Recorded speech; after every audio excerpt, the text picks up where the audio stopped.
प्यारे बच्चों, कल आपां टैंके तो नाणे तक अखरां दी पहचान कीती सी। आओ हुण आपां अगले अखरां नूं पढ़ीए। तत्ता तीर, तत्ता तितली, थत्था थैला, थत्था थाली, दद्दा दीवा,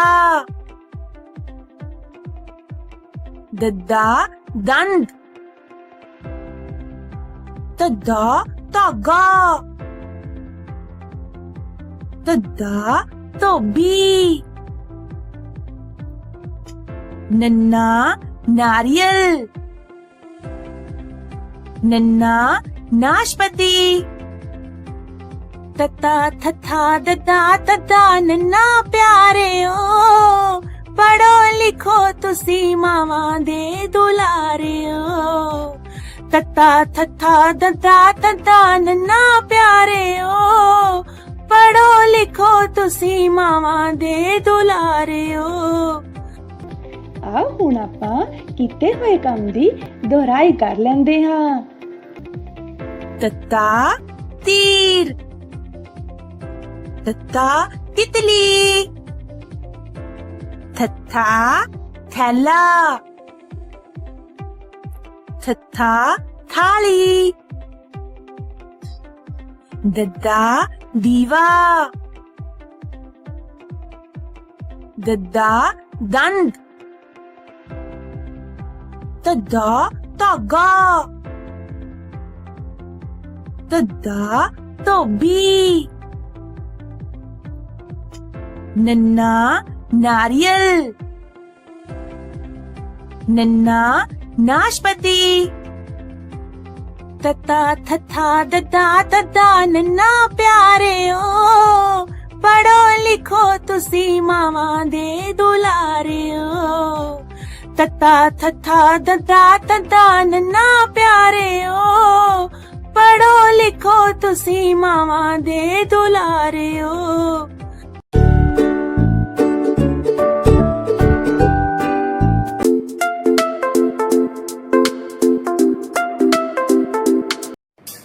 ਸਤਿ ਸ਼੍ਰੀ ਅਕਾਲ ਪਿਆਰੇ ਬੱਚਿਓ, ਹੁਣ ਤੱਕ ਤੁਸੀਂ ਵੱਧ ਵਸਤੂਆਂ ਅਤੇ ਘੱਟ ਵਸਤੂਆਂ ਬਾਰੇ ਚੰਗੀ ਤਰ੍ਹਾਂ ਸਿੱਖ ਚੁੱਕੇ ਹੋ। ਅੱਜ ਮੈਂ ਤੁਹਾਨੂੰ ਦੱਸਾਂਗੀ ਬਰਾਬਰ ਵਸਤੂਆਂ ਬਾਰੇ, ਤੇ ਆਓ ਸਿੱਖੀਏ। ਤੁਹਾਨੂੰ ਪਤਾ ਹੈ ਬੱਚਿਓ, ਕੱਲ ਹਨੀ ਤੇ ਮਨੀ ਦੀ ਮੰਮੀ ਬਾਜ਼ਾਰ ਗਈ ਸੀ ਤੇ ਉਹਨਾਂ ਦੋਨਾਂ ਦੇ ਵਾਸਤੇ ਬਹੁਤ ਸਾਰੀਆਂ ਚੀਜ਼ਾਂ ਲੈ ਕੇ ਆਈ ਹੈ। ਉਹਨਾਂ ਦੋਨਾਂ ਦੇ ਵਾਸਤੇ ਮੰਮੀ ਨੇ ਲੈ ਕੇ ਆਂਦੀ ਹੈ ਇੱਕ ਪਾਣੀ ਦੀ ਬੋਟਲ। ਇਹ ਬੋਟਲ ਦਿੱਤੀ ਮੰਮੀ ਨੇ ਹਨੀ ਨੂੰ ਤੇ ਇਹ ਬੋਟਲ ਦਿੱਤੀ ਮੰਮੀ ਨੇ ਮਨੀ ਨੂੰ। ਦੋਨਾਂ ਨੂੰ ਕਿੰਨੀ ਬੋਟਲ ਮਿਲੀ ਹੈ? ਇੱਕ ਕਿੰਨੀ ਮਿਲੀ ਹੈ? ਇੱਕ ਬਰਾਬਰ। ਤੁਹਾਨੂੰ ਪਤਾ ਹੈ ਬੱਚਿਓ, ਹਨੀ ਤੇ ਮਨੀ ਦੀ ਮੰਮੀ ਉਹਨਾਂ ਦੋਨਾਂ ਵਾਸਤੇ ਖਿਡੌਣੇ ਵੀ ਲੈ ਕੇ ਆਈ ਹੈ। ਇਹ ਹਨੀ ਲਈ ਤੇ ਇਹ ਮਨੀ ਲਈ। ਹਨੀ ਲਈ ਵੀ 2 ਖਿਡੌਣੇ ਤੇ ਮਨੀ ਲਈ ਵੀ 2 ਖਿਡੌਣੇ। ਦੋਨਾਂ ਲਈ 2 ਖਿਡੌਣੇ। 2 ਬਰਾਬਰ, ਨਾ ਕਿਸੇ ਨੂੰ ਘੱਟ ਤੇ ਨਾ ਹੀ ਕਿਸੇ ਨੂੰ ਵੱਧ। ਪਤਾ ਹੈ ਬੱਚਿਓ, ਹਨੀ ਤੇ ਮਨੀ ਦੀ ਮੰਮੀ ਉਹਨਾਂ ਲਈ ਬਾਜ਼ਾਰ ਤੋਂ ਕਲਰਸ ਵੀ ਲੈ ਕੇ ਆਈ ਹੈ। ਹਨੀ ਨੂੰ ਦਿੱਤੇ ਮੰਮੀ ਨੇ ਕਲਰਸ ਇਹ ਵਾਲੇ ਤੇ ਮਨੀ ਨੂੰ ਦਿੱਤੇ ਮੰਮੀ ਨੇ ਕਲਰਸ ਇਹ ਵਾਲੇ। ਹੁਣ ਦੇਖਦੇ ਹਾਂ ਦੋਨਾਂ ਨੂੰ ਕਿੰਨੇ ਕਲਰਸ ਮਿਲੇ ਹਨ। ਹਨੀ ਨੂੰ ਮਿਲੇ 1 2 3 ਤੇ ਮਨੀ ਨੂੰ ਵੀ ਮਿਲੇ 1 2 3। ਨਾ ਕਿਸੇ ਨੂੰ ਘੱਟ ਤੇ ਨਾ ਕਿਸੇ ਨੂੰ ਵੱਧ। ਦੋਨਾਂ ਨੂੰ ਮਿਲੇ ਹਨ 3 ਬਰਾਬਰ। ਬੱਚਿਓ, ਉਹਨਾਂ ਦੀ ਮੰਮੀ ਤੇ ਉਹਨਾਂ ਵਾਸਤੇ ਹੋਰ ਵੀ ਕਲਰਸ ਲੈ ਕੇ ਆਈ ਹੈ। ਦੇਖਦੇ ਹਾਂ ਹੁਣ ਮੰਮੀ ਉਹਨਾਂ ਨੂੰ ਕਿੰਨੇ ਕਲਰਸ ਦਿੰਦੀ ਹੈ। ਇਹ ਕਲਰਸ ਦਿੱਤੇ ਮੰਮੀ ਨੇ ਹਨੀ ਨੂੰ ਤੇ ਕੁਝ ਕਲਰਸ ਦਿੱਤੇ ਮੰਮੀ ਨੇ ਮਨੀ ਨੂੰ। ਤੇ ਦੋਨਾਂ ਨੂੰ ਹੁਣ ਦੇਖਦੇ ਹਾਂ ਅਸੀਂ ਮੰਮੀ ਨੇ ਕਿੰਨੇ ਕਲਰਸ ਦਿੱਤੇ ਹਨ। ਦੇਖੋ, ਆਓ ਗਿਣੀਏ। 1 2 3 4 1 2 3 4। ਹਨੀ ਨੂੰ ਵੀ ਮਿਲੇ 4 ਕਲਰਸ ਤੇ ਮਨੀ ਨੂੰ ਵੀ ਮਿਲੇ 4 ਕਲਰਸ। ਨਾ ਕਿਸੇ ਨੂੰ ਘੱਟ ਤੇ ਨਾ ਕਿਸੇ ਨੂੰ ਵੱਧ। ਦੋਨਾਂ ਨੂੰ ਮਿਲੇ ਹਨ 4 ਬਰਾਬਰ। ਇਸ ਤਰ੍ਹਾਂ ਤੁਸੀਂ ਦੇਖਿਆ ਬੱਚਿਓ, ਹਨੀ ਤੇ ਮਨੀ ਦੀ ਮੰਮੀ ਜੀ ਬਾਜ਼ਾਰ ਤੋਂ ਜੋ ਵੀ ਸਮਾਨ ਲੈ ਕੇ ਆਏ ਹਨ ਉਹ ਉਹਨਾਂ ਦੋਨਾਂ ਨੂੰ ਮੰਮੀ ਨੇ ਬਰਾਬਰ ਦਿੱਤਾ ਹੈ। ਬੱਚਿਓ, ਹੁਣ ਅਸੀਂ ਆਪਣੇ ਖੱਬੇ ਹੱਥ ਦੀਆਂ ਉਂਗਲਾਂ ਗਿਣਦੇ ਹਾਂ। 1 2 3 4 5 ਤੇ ਸੱਜੇ ਹੱਥ ਦੀਆਂ ਉਂਗਲਾਂ 1 2 3 4 5 ਦੋਨੋਂ ਹੱਥਾਂ ਦੀਆਂ ਉਂਗਲਾਂ ਕਿੰਨੀਆਂ ਹੋ ਗਈਆਂ ਨਾ ਕਿਸੇ ਪਾਸੇ ਘੱਟ ਤੇ ਨਾ ਕਿਸੇ ਪਾਸੇ ਵੱਧ ਦੋਨੋਂ ਪਾਸੇ 5 5 5 5 ਬਰਾਬਰ 5 5 ਬਰਾਬਰ। ਬੱਚਿਓ ਮੇਰੇ ਕੋਲ ਕੁਝ ਗਿਲਾਸ ਹਨ ਤੁਸੀਂ ਵੀ ਦੇਖੋ ਤੇ ਗਿਣੋ ਮੇਰੇ ਨਾਲ ਕਿੰਨੇ ਹਨ 1 2 3 4 5 6। ਮੇਰੇ ਕੋਲ ਬੱਚਿਓ ਕੁਝ ਚਮਚ ਵੀ ਹਨ ਦੇਖੋ ਕਿੰਨੇ ਹਨ 1 2 3 4 5 6। ਹੁਣ ਇਹਨਾਂ ਨੂੰ ਅਸੀਂ ਦੁਬਾਰਾ ਗਿਣਦੇ ਹਾਂ ਦੇਖਦੇ ਹਾਂ ਕਿੰਨੇ ਹਨ 1 2 3 4 5 6। ਨਾ ਤੇ ਕੋਈ ਗਲਾਸ ਵਧਿਆ ਨਾ ਹੀ ਕੋਈ ਚਮਚ ਵਧਿਆ ਦੋਵੇਂ ਕੀ ਨੇ ਬਰਾਬਰ। ਸਾਡੇ ਕੋਲ ਗਲਾਸ ਵੀ 6 ਨੇ ਤੇ ਚਮਚ ਵੀ 6 ਨੇ 6 ਤੇ 6 ਬਰਾਬਰ। ਹੁਣ ਪਿਆਰੇ ਬੱਚਿਓ ਅਸੀਂ ਇਸ ਸ਼ਰਟ ਦੇ ਬਟਨ ਅਤੇ ਕਾਜ ਗਿਣਦੇ ਹਾਂ ਤੇ ਦੇਖਦੇ ਹਾਂ ਕਿ ਵੱਧ ਘੱਟ ਹਨ ਜਾਂ ਦੋਵੇਂ ਬਰਾਬਰ ਹਨ ਜਿਵੇਂ ਕਿ 1 2 3 4 5 6 7 ਤੇ ਕਾਜ ਗਿਣਦੇ ਹਾਂ 1 2 3 4 5 6 7 ਇਹ ਤਾਂ ਦੋਵੇਂ ਬਰਾਬਰ ਹਨ ਕਾਜ ਤੇ ਬਟਨ ਬਰਾਬਰ। ਇਸੇ ਤਰ੍ਹਾਂ ਬੱਚਿਓ ਤੁਸੀਂ ਵੀ ਆਪਣੇ ਘਰ ਆਪਣੀ ਕਿਸੇ ਸ਼ਰਟ ਦੇ ਬਟਨ ਅਤੇ ਕਾਜ ਗਿਣਨੇ ਹਨ ਤੇ ਫਿਰ ਉਹਨਾਂ ਨੂੰ ਬੰਦ ਕਰਕੇ ਦੇਖਣਾ ਹੈ ਤੇ ਦੇਖਣਾ ਹੈ ਕਿ ਇਹ ਦੋਵੇਂ ਵੱਧ ਘੱਟ ਹਨ ਜਾਂ ਬਰਾਬਰ ਹਨ। Thank you.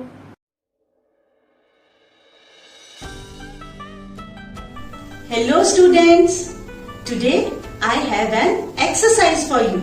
But before that, let's read. A, B, C, D, E, F, G, H. Children, let's read again.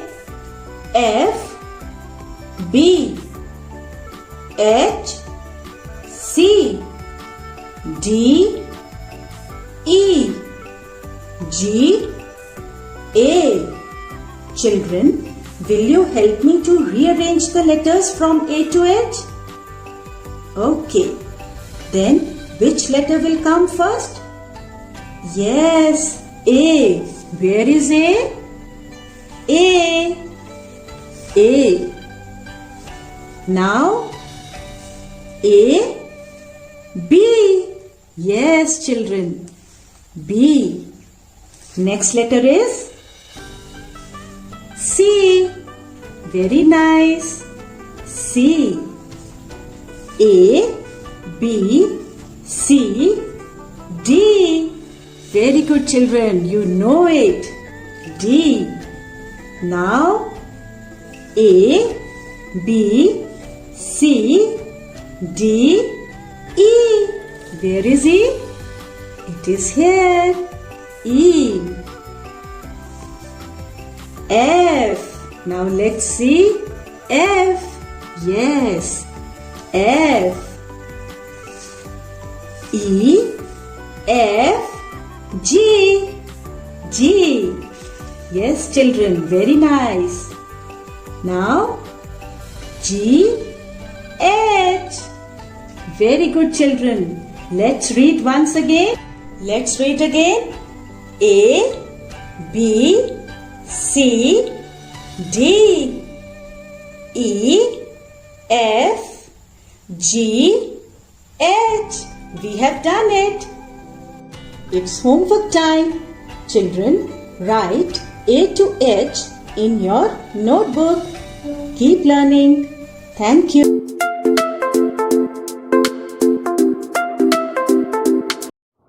ਪਿਆਰੇ ਵਿਦਿਆਰਥੀਓ ਅੱਜ ਆਪਾਂ ਦੁਲਾਵਾਂ ਮਾਤਰਾ ਵਾਲੇ ਵਾਕ ਪੜਾਂਗੇ।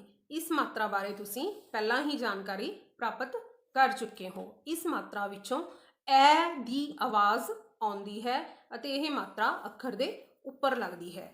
ਵਾਕ ਪੜਨ ਤੋਂ ਪਹਿਲਾਂ ਆਪਾਂ ਕੁਝ ਸ਼ਬਦ ਪੜ੍ਹ ਕੇ ਇਸ ਮਾਤਰਾ ਦੀ ਦੁਹਰਾਈ ਕਰਾਂਗੇ। ਆਓ ਸ਼ੁਰੂ ਕਰੀਏ। ਸਭ ਤੋਂ ਪਹਿਲਾਂ ਸ਼ਬਦ ਕੀ ਹੈ? ਪੈਸਾ। ਕੀ ਬਣ ਗਿਆ? ਪੈਸਾ। ਐਨਕ ਐਨਕ। Camera camera. Sweater sweater. ਹੁਣ ਆਪਾਂ ਵਾਕ ਪੜਾਂਗੇ।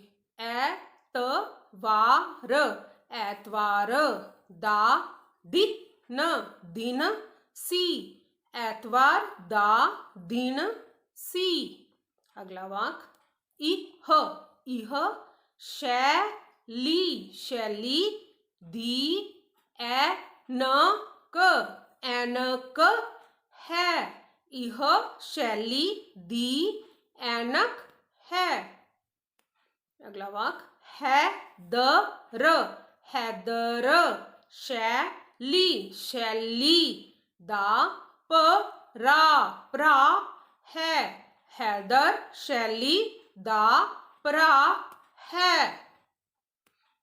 ਜਰਨੈਲ ਜਰਨੈਲ।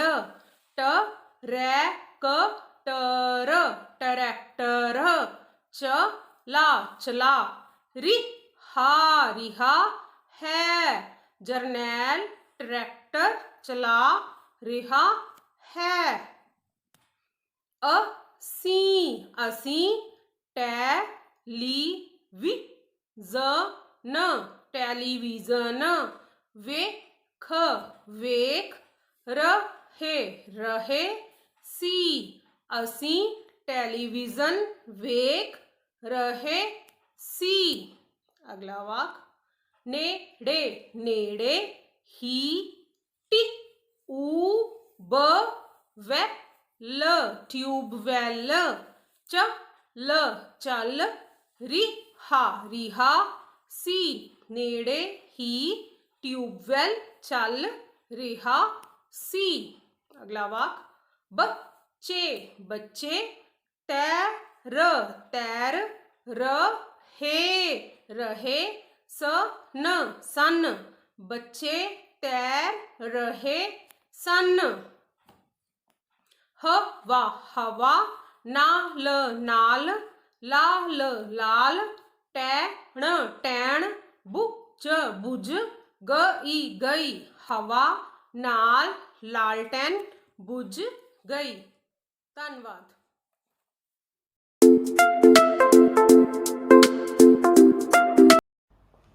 ਬੱਚਿਓ ਸਤਿ ਸ੍ਰੀ ਅਕਾਲ।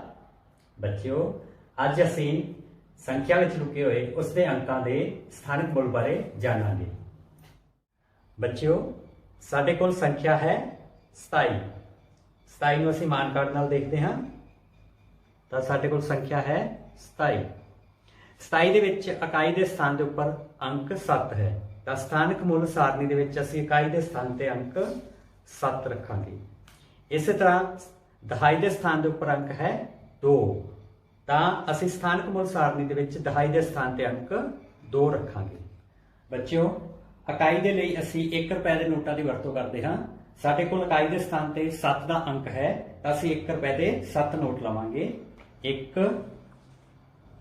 2 3 4 5 6 7। ਇਸੇ ਤਰ੍ਹਾਂ ਦਹਾਈ ਦੇ ਲਈ ਅਸੀਂ 10 ਦੇ ਨੋਟ ਦੀ ਵਰਤੋਂ ਕਰਦੇ ਹਾਂ। ਦਹਾਈ ਦੇ ਸਥਾਨ ਤੇ ਸਾਡੇ ਕੋਲ 2 ਦਾ ਅੰਕ ਹੈ ਤਾਂ ਅਸੀਂ 10 ਦੇ 2 ਨੋਟ ਲਵਾਂਗੇ।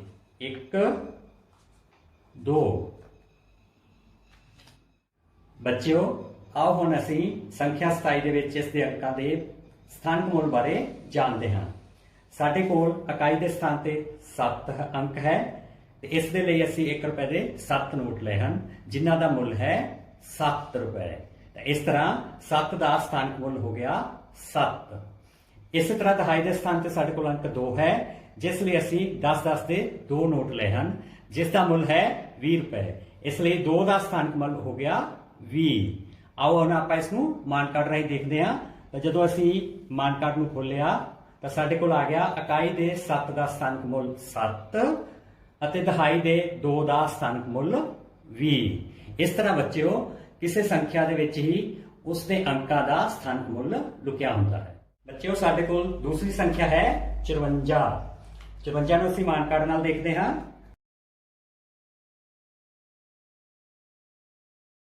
ਬੱਚਿਓ, ਇਸ ਵਿੱਚ ਇਕਾਈ ਦੇ ਸਥਾਨ ਤੇ 4 ਦਾ ਅੰਕ ਹੈ ਤਾਂ ਸਥਾਨਕ ਮੁੱਲ ਸਾਰਣੀ ਵਿੱਚ ਇਕਾਈ ਦੇ ਸਥਾਨ ਤੇ ਅਸੀਂ 4 ਦਾ ਅੰਕ ਰੱਖਾਂਗੇ। ਇਸੇ ਤਰ੍ਹਾਂ ਦਹਾਈ ਦੇ ਸਥਾਨ ਤੇ 5 ਦਾ ਅੰਕ ਹੈ ਤਾਂ ਅਸੀਂ ਦਹਾਈ ਦੇ ਸਥਾਨ ਤੇ 5 ਦਾ ਅੰਕ ਰੱਖ ਦੇਵਾਂਗੇ। ਇਕਾਈ ਦੇ ਲਈ ਅਸੀਂ 1 ਰੁਪਏ ਦੇ ਨੋਟ ਵਰਤਦੇ ਹਾਂ ਤਾਂ ਸਾਡੇ ਕੋਲ ਇਕਾਈ ਦੇ ਸਥਾਨ ਤੇ 4 ਦਾ ਅੰਕ ਹੈ ਤਾਂ ਅਸੀਂ 1 ਰੁਪਏ ਦੇ 4 ਨੋਟ ਲਵਾਂਗੇ। 1 2 3 4। ਇਸੇ ਤਰ੍ਹਾਂ ਦਹਾਈ ਦੇ ਲਈ ਅਸੀਂ 10 ਰੁਪਏ ਦੇ ਨੋਟ ਵਰਤਦੇ ਹਾਂ ਤੇ ਦਹਾਈ ਦੇ ਸਥਾਨ ਤੇ ਸਾਡੇ ਕੋਲ 5 ਦਾ ਅੰਕ ਹੈ ਤਾਂ ਅਸੀਂ 10 ਦੇ 5 ਨੋਟ ਲਵਾਂਗੇ। 1 2 3 4 5। ਤਾਂ ਬੱਚੇ ਹੁਣ ਆਪਾਂ ਇਸ ਵਿੱਚ 54 ਦੇ ਅੰਕਾਂ ਦਾ ਸਥਾਨਕ ਮੁੱਲ ਦੇਖਦੇ ਹਾਂ ਤਾਂ ਸਾਡੇ ਕੋਲ ਇਕਾਈ ਦੇ ਸਥਾਨ ਤੇ 4 ਦਾ ਅੰਕ ਹੈ ਤੇ ਇਸ ਲਈ ਅਸੀਂ 1 ਦੇ 4 ਨੋਟ ਲਏ ਹਨ ਜਿਸ ਦਾ ਮੁੱਲ ਹੈ 4 ਰੁਪਏ। ਤਾਂ ਇਸ ਲਈ 4 ਦਾ ਸਥਾਨਕ ਮੁੱਲ ਹੋ ਗਿਆ 4।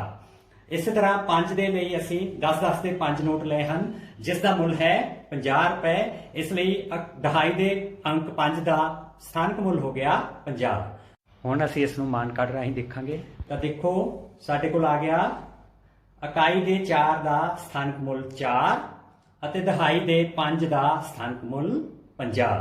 ਬੱਚਿਓ, ਤੁਸੀਂ ਘਰ ਵਿੱਚ ਵੀ ਕਾਗਜ਼ ਦੇ ਕਰੰਸੀ ਨੋਟ ਤਿਆਰ ਕਰਨੇ ਹਨ ਅਤੇ ਮਾਨ ਕਾਰਡ ਤਿਆਰ ਕਰਨੇ ਹਨ ਅਤੇ ਵੱਖ-ਵੱਖ ਸੰਖਿਆਵਾਂ ਦਾ ਸਥਾਨਕ ਮੁੱਲ ਪਤਾ ਕਰਨਾ ਹੈ।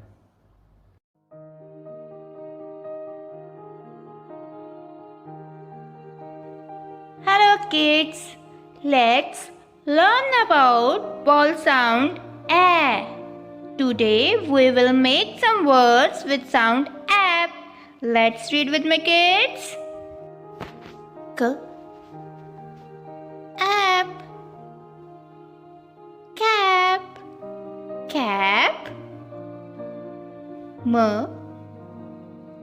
app, map, map. G app, gap, gap. L app, lap, lap. R app, rap, rap. N app, nap, nap. T app, tap, tap. S app, sap. Let's read again kids. K app, cap, cap. M app, map, map of India, map. G app, gap, gap. L app, lap, lap. R app, rap, rap. N app, nap, nap. T app, tap, tap. S app, sap. Kids, let's read once again. Cap, gap, lap, map, tap, rap, nap, sap. Now let's write all these letters ending with app.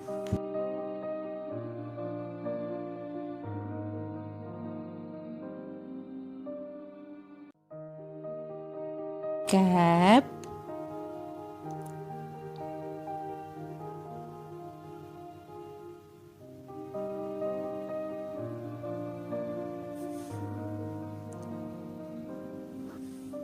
cap,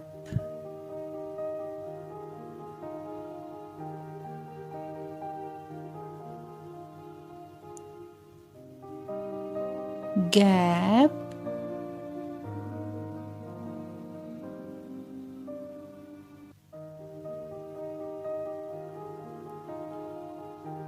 gap,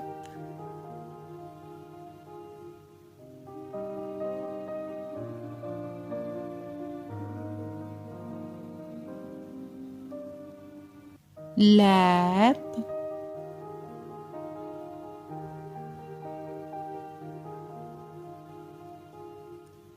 lap,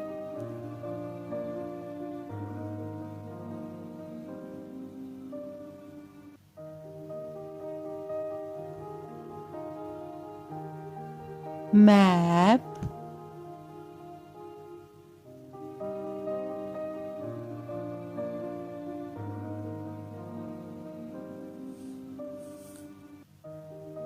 map,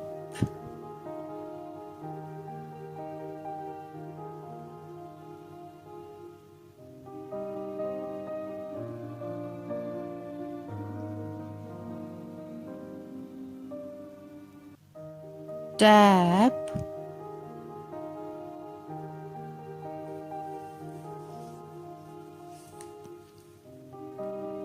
tap,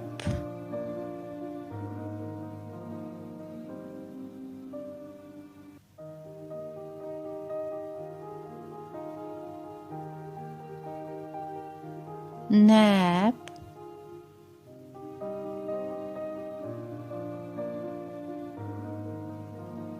nap,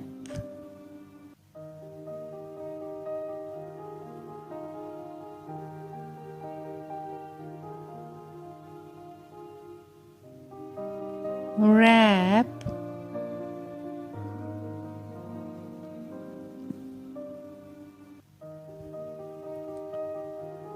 wrap,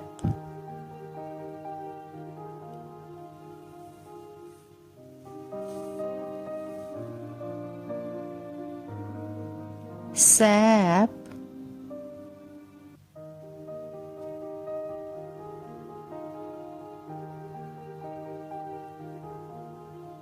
sap,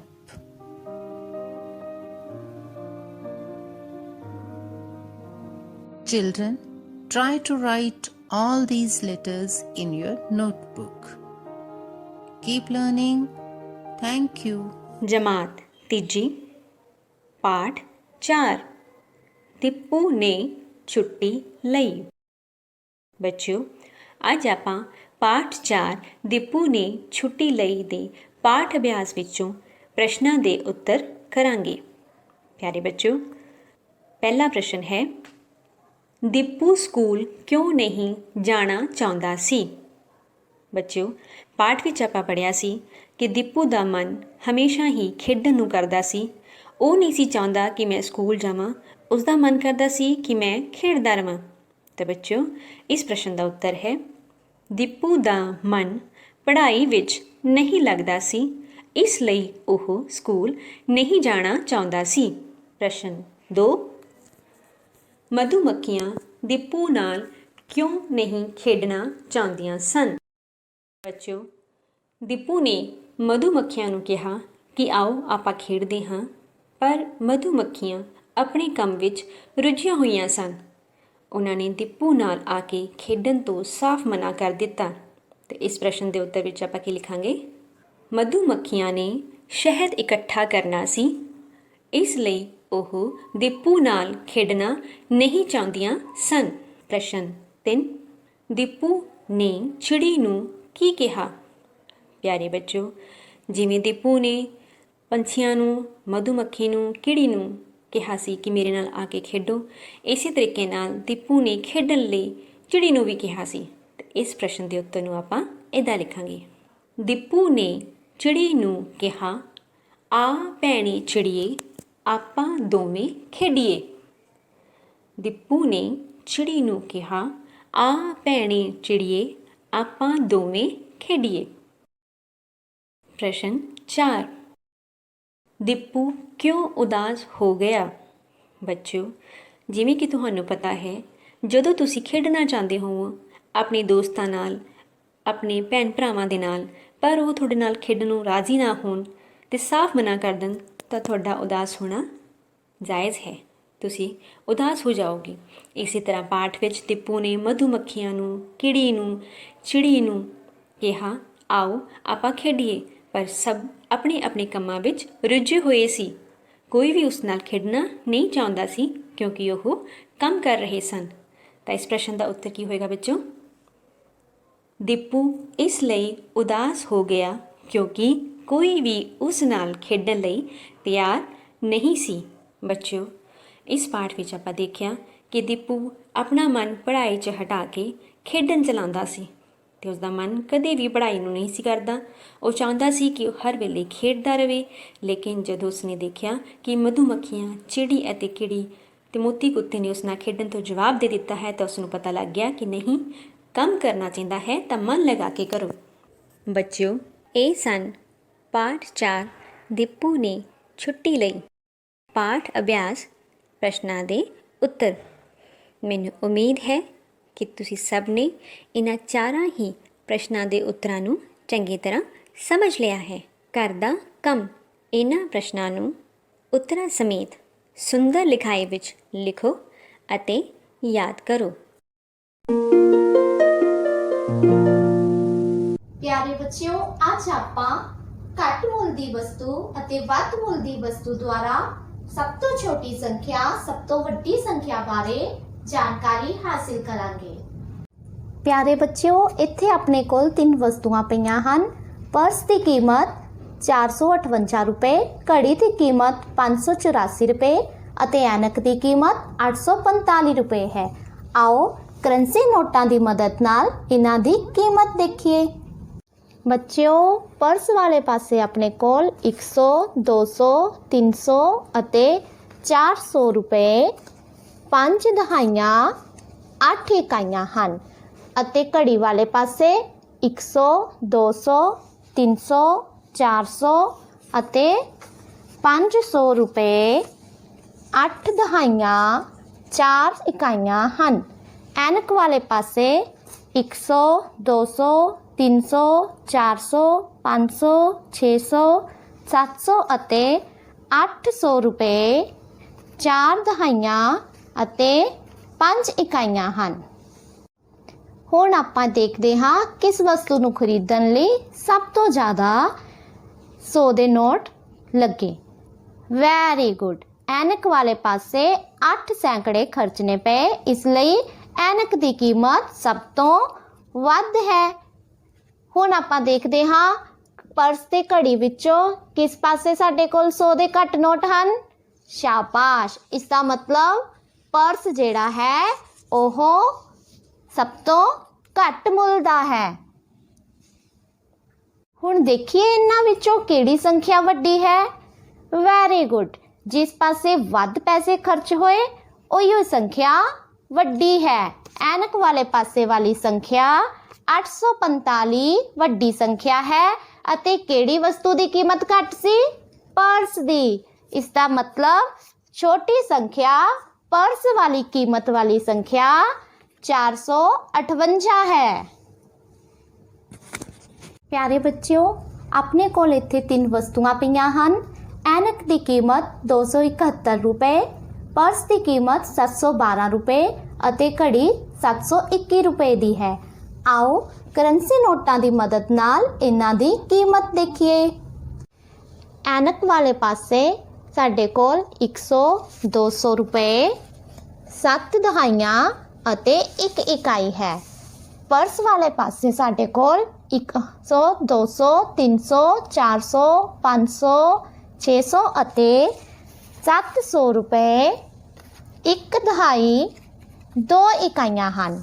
ਘੜੀ ਵਾਲੇ ਪਾਸੇ 100, 200, 300, 400, 500, 600 ਅਤੇ 700 ਰੁਪਏ, 2 ਦਹਾਈਆਂ, ਇੱਕ ਇਕਾਈ ਹੈ। ਹੁਣ ਆਪਾਂ ਦੇਖਦੇ ਹਾਂ ਕਿ ਕਿਸ ਵਸਤੂ ਦੀ ਕੀਮਤ ਸਭ ਤੋਂ ਘੱਟ ਹੈ। ਇਹ ਦੇਖਣ ਲਈ 100 ਦੇ ਨੋਟ ਦੇਖਦੇ ਹਾਂ। ਕਿਸ ਪਾਸੇ ਘੱਟ 100 ਦੇ ਨੋਟ ਹਨ? Very good. ਐਨਕ ਵਾਲੇ ਪਾਸੇ ਕੇਵਲ 200 ਦੇ ਨੋਟ ਹਨ, ਇਸ ਲਈ ਐਨਕ ਦੀ ਕੀਮਤ ਸਭ ਤੋਂ ਘੱਟ ਹੈ। ਹੁਣ ਪਰਸ ਅਤੇ ਘੜੀ ਵਾਲੇ ਪਾਸੇ ਦੇਖੋ, ਦੋਨੇ ਪਾਸੇ ਸਾਡੇ ਕੋਲ 7-7 ਸੈਂਕੜੇ ਹਨ।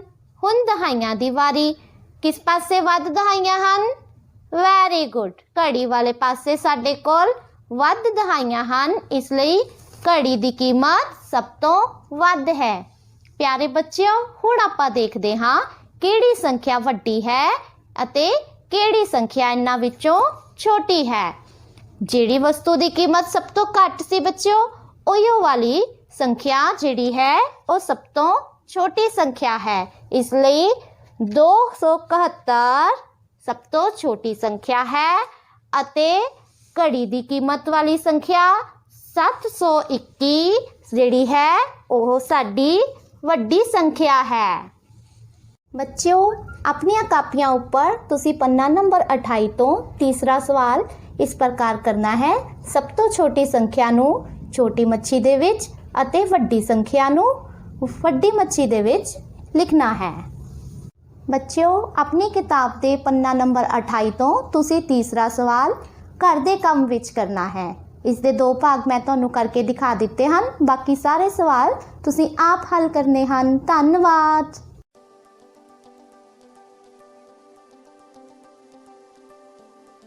Hello children, today my topic is for class 3, lesson 2, a visit to a park. Children, we have already learnt so many words with the help of the picture, and today we are going to frame sentences for the picture. Children, let's make sentences. Yes, what do you see in the picture? Yes, try to make sentences. Yes, you can see there are so many children. They are playing, they are enjoying. So, this is the scene of a park.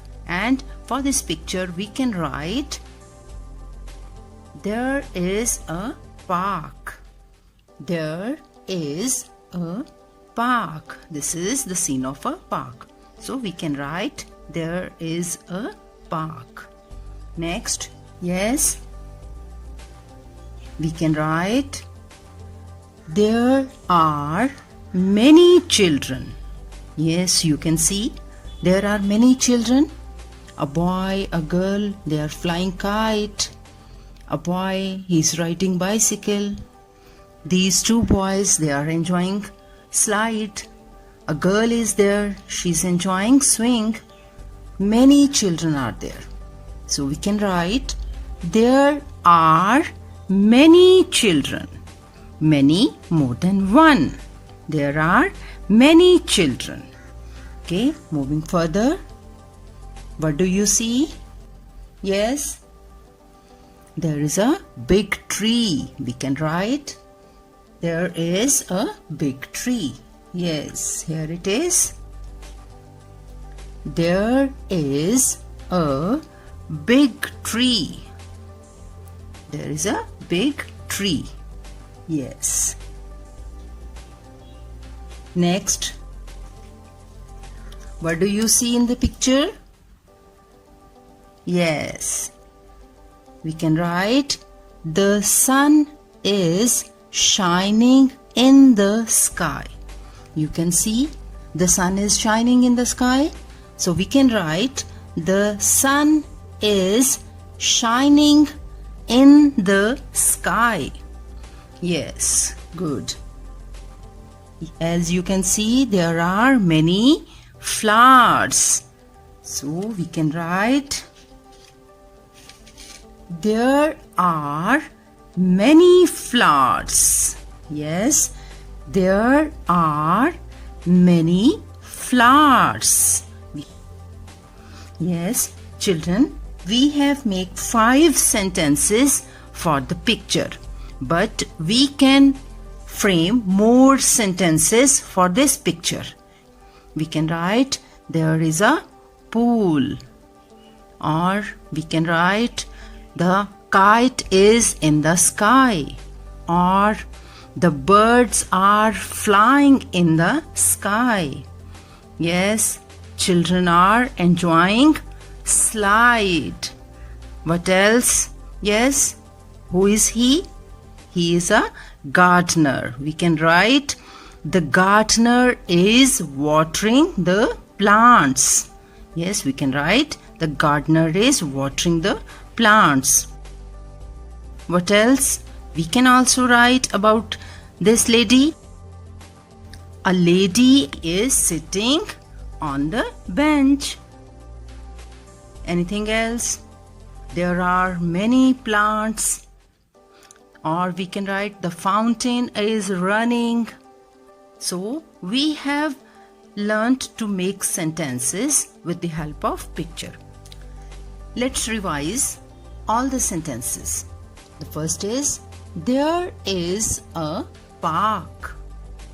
There are many children. There is a big tree.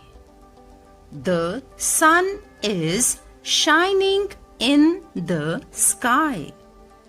There are many flowers. Yes, children, we have framed many sentences and you can write 4 or 5 sentences which you find you can write correctly. Now it's time for your homework. Your homework is try to write these sentences in your notebook. Keep learning. Thank you.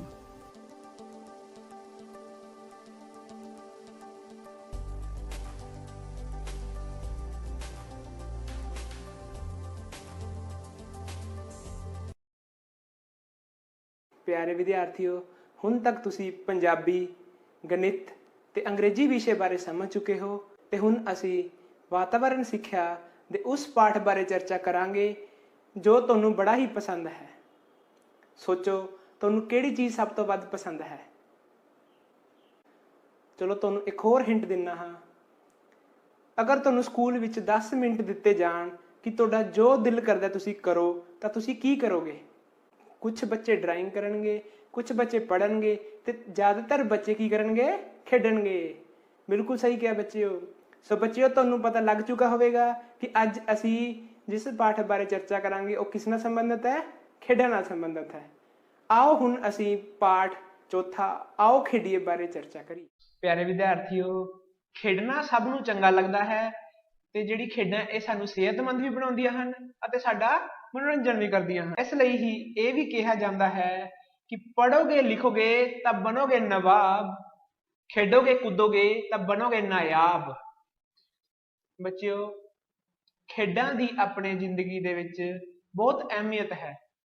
ਪਿਆਰੇ ਵਿਦਿਆਰਥੀਓ, ਕੀ ਤੁਸੀਂ ਜਾਣਦੇ ਹੋ ਕਿ ਖੇਡਾਂ ਕਿੰਨੀ ਕਿਸਮ ਦੀਆਂ ਹੁੰਦੀਆਂ ਹਨ? ਖੇਡਾਂ 2 ਕਿਸਮ ਦੀਆਂ ਹੁੰਦੀਆਂ ਹਨ, ਇਨਡੋਰ ਖੇਡਾਂ ਤੇ ਆਊਟਡੋਰ ਖੇਡਾਂ। ਤੇ ਪਿਆਰੇ ਵਿਦਿਆਰਥੀਓ, ਤੁਹਾਡੇ ਲਈ ਇਹਨਾਂ ਦੋਨਾਂ ਕਿਸਮਾਂ ਬਾਰੇ ਜਾਣਨਾ ਬਹੁਤ ਜ਼ਰੂਰੀ ਹੈ ਤਾਂ ਕਿ ਤੁਹਾਨੂੰ ਪਤਾ ਚੱਲ ਸਕੇ ਕਿ ਜਿਹੜੀ ਤੁਹਾਡੀ ਮਨਪਸੰਦ ਖੇਡ ਹੈ ਉਹ ਕਿਸ ਕਿਸਮ ਦੀ ਖੇਡ ਹੈ, ਕਿ ਉਹ ਇਨਡੋਰ ਖੇਡ ਹੈ ਜਾਂ ਉਹ ਆਊਟਡੋਰ ਖੇਡ ਹੈ। ਆਓ ਆਪਾਂ ਇਹਨਾਂ ਕਿਸਮਾਂ ਬਾਰੇ ਹੋਰ ਜਾਣੀਏ। ਆਊਟਡੋਰ ਖੇਡਾਂ, ਨਾਮ ਤੋਂ ਹੀ ਸਪਸ਼ਟ ਹੈ। ਆਊਟ ਮਤਲਬ ਬਾਹਰ, ਡੋਰ ਮਤਲਬ ਦਰਵਾਜ਼ਾ।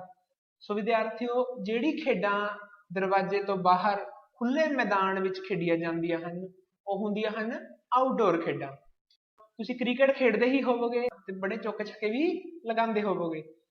ਸੋ ਤੁਸੀਂ ਇਹ ਜਾਣਦੇ ਹੀ ਹੋ ਜਿਹੜੇ ਕ੍ਰਿਕਟ ਹੈ ਉਹ ਖੁੱਲੇ ਮੈਦਾਨ ਵਿੱਚ ਖੇਡੀ ਜਾਂਦੀ ਹੈ, ਇਸ ਲਈ ਉਹ ਕਿਹੜੀ ਖੇਡ ਹੈ? ਆਊਟਡੋਰ ਖੇਡ ਹੈ। ਉਸੇ ਤਰ੍ਹਾਂ ਕੁਝ ਹੋਰ ਵੀ ਆਊਟਡੋਰ ਖੇਡਾਂ ਹਨ, ਜਿਵੇਂ ਖੋ-ਖੋ, ਗੁੱਲੀ ਡੰਡਾ, ਫੁੱਟਬਾਲ, ਹਾਕੀ, ਕਬੱਡੀ। ਇਹ ਸਾਰੀ ਖੇਡਾਂ ਜਿਹੜੀਆਂ ਹਨ ਇਹ ਕਿਹੜੀਆਂ ਹਨ? ਆਊਟਡੋਰ ਖੇਡਾਂ ਹਨ, ਕਿਉਂਕਿ ਇਹ ਖੁੱਲੇ ਮੈਦਾਨ ਵਿੱਚ ਖੇਡੀਆਂ ਜਾਂਦੀਆਂ ਹਨ। ਆਓ ਹੁਣ ਆਪਾਂ ਇਨਡੋਰ ਖੇਡਾਂ ਬਾਰੇ ਜਾਣੀਏ। ਇਨ ਮਤਲਬ ਕੀ ਹੁੰਦਾ ਬੱਚਿਓ?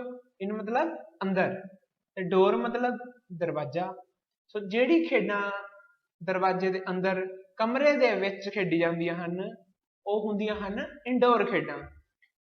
ਬੱਚੇ ਤੁਸੀਂ ਵੀ ਆਪਣੇ ਘਰ ਵਿੱਚ ਆਪਣੇ ਵੱਡੇ ਭੈਣ ਭਰਾ ਮਾਤਾ ਪਿਤਾ ਨਾਲ ਕਮਰੇ ਦੇ ਵਿੱਚ ਕੈਰਮ ਬੋਰਡ, ਸ਼ਤਰੰਜ, ਲੂਡੋ ਖੇਡਦੇ ਹੋਵੋਗੇ। ਇਹ ਸਾਰੀ ਖੇਡਾਂ ਕਿਹੜੀਆਂ ਖੇਡਾਂ ਹਨ? ਇਹ ਹੈਗੀਆਂ ਹਨ ਇੰਡੋਰ ਖੇਡਾਂ। ਮੈਨੂੰ ਪੂਰੀ ਉਮੀਦ ਹੈ ਕਿ ਤੁਹਾਨੂੰ ਅੱਜ ਇੰਡੋਰ ਖੇਡਾਂ ਤੇ ਆਊਟਡੋਰ ਖੇਡਾਂ ਬਾਰੇ ਸਮਝ ਆ ਗਈ ਹੋਵੇਗੀ ਤੇ ਤੁਹਾਡਾ ਘਰ ਦਾ ਕੰਮ ਇਹ ਹੈ ਕਿ ਤੁਸੀਂ ਇੱਕ ਸੂਚੀ ਤਿਆਰ ਕਰਨੀ ਹੈ ਜਿਸ ਵਿੱਚ ਸਭ ਤੋਂ ਪਹਿਲਾਂ ਖੇਡ ਦਾ ਨਾਮ ਲਿਖਣਾ ਹੈ। ਫਿਰ ਤੁਸੀਂ ਦੱਸਣਾ ਹੈ ਕਿ ਉਹ ਕਮਰੇ ਵਿੱਚ ਖੇਡੀ ਜਾਣ ਵਾਲੀ ਖੇਡ ਹੈ ਜਾਂ ਉਹ ਖੁੱਲ੍ਹੇ ਮੈਦਾਨ ਵਿੱਚ ਖੇਡੀ ਜਾਣ ਵਾਲੀ ਖੇਡ ਹੈ।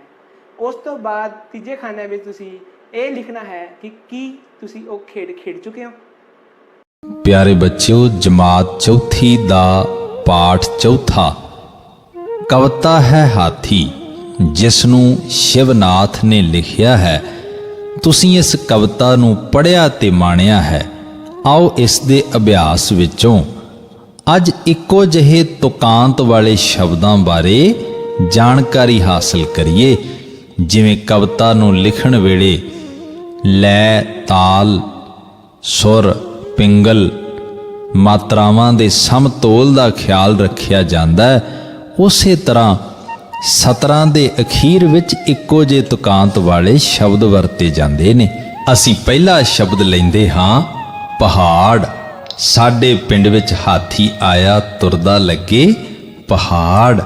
ਇਸ ਦਾ ਤੁਕਾਂਤ ਸ਼ਬਦ ਅਗਲੀ ਤੁਕ ਵਿੱਚ ਵੇਖ ਕੇ ਉਸ ਨੂੰ ਕੁੱਤੇ ਭੌਂਕੇ ਖੁੱਲੇ ਬੰਦ ਕਿਵਾੜ। ਪਿਆਰੇ ਬੱਚਿਓ, ਕਿਵਾੜ ਸ਼ਬਦ ਦਾ ਅਰਥ ਹੈ ਦਰਵਾਜ਼ਾ। ਜਦੋਂ ਹਾਥੀ ਆਇਆ ਸੀ ਲੋਕਾਂ ਨੇ ਦਰਵਾਜ਼ੇ ਖੋਲ੍ਹੇ ਸੀ ਨਾ, ਕਿਵਾੜ।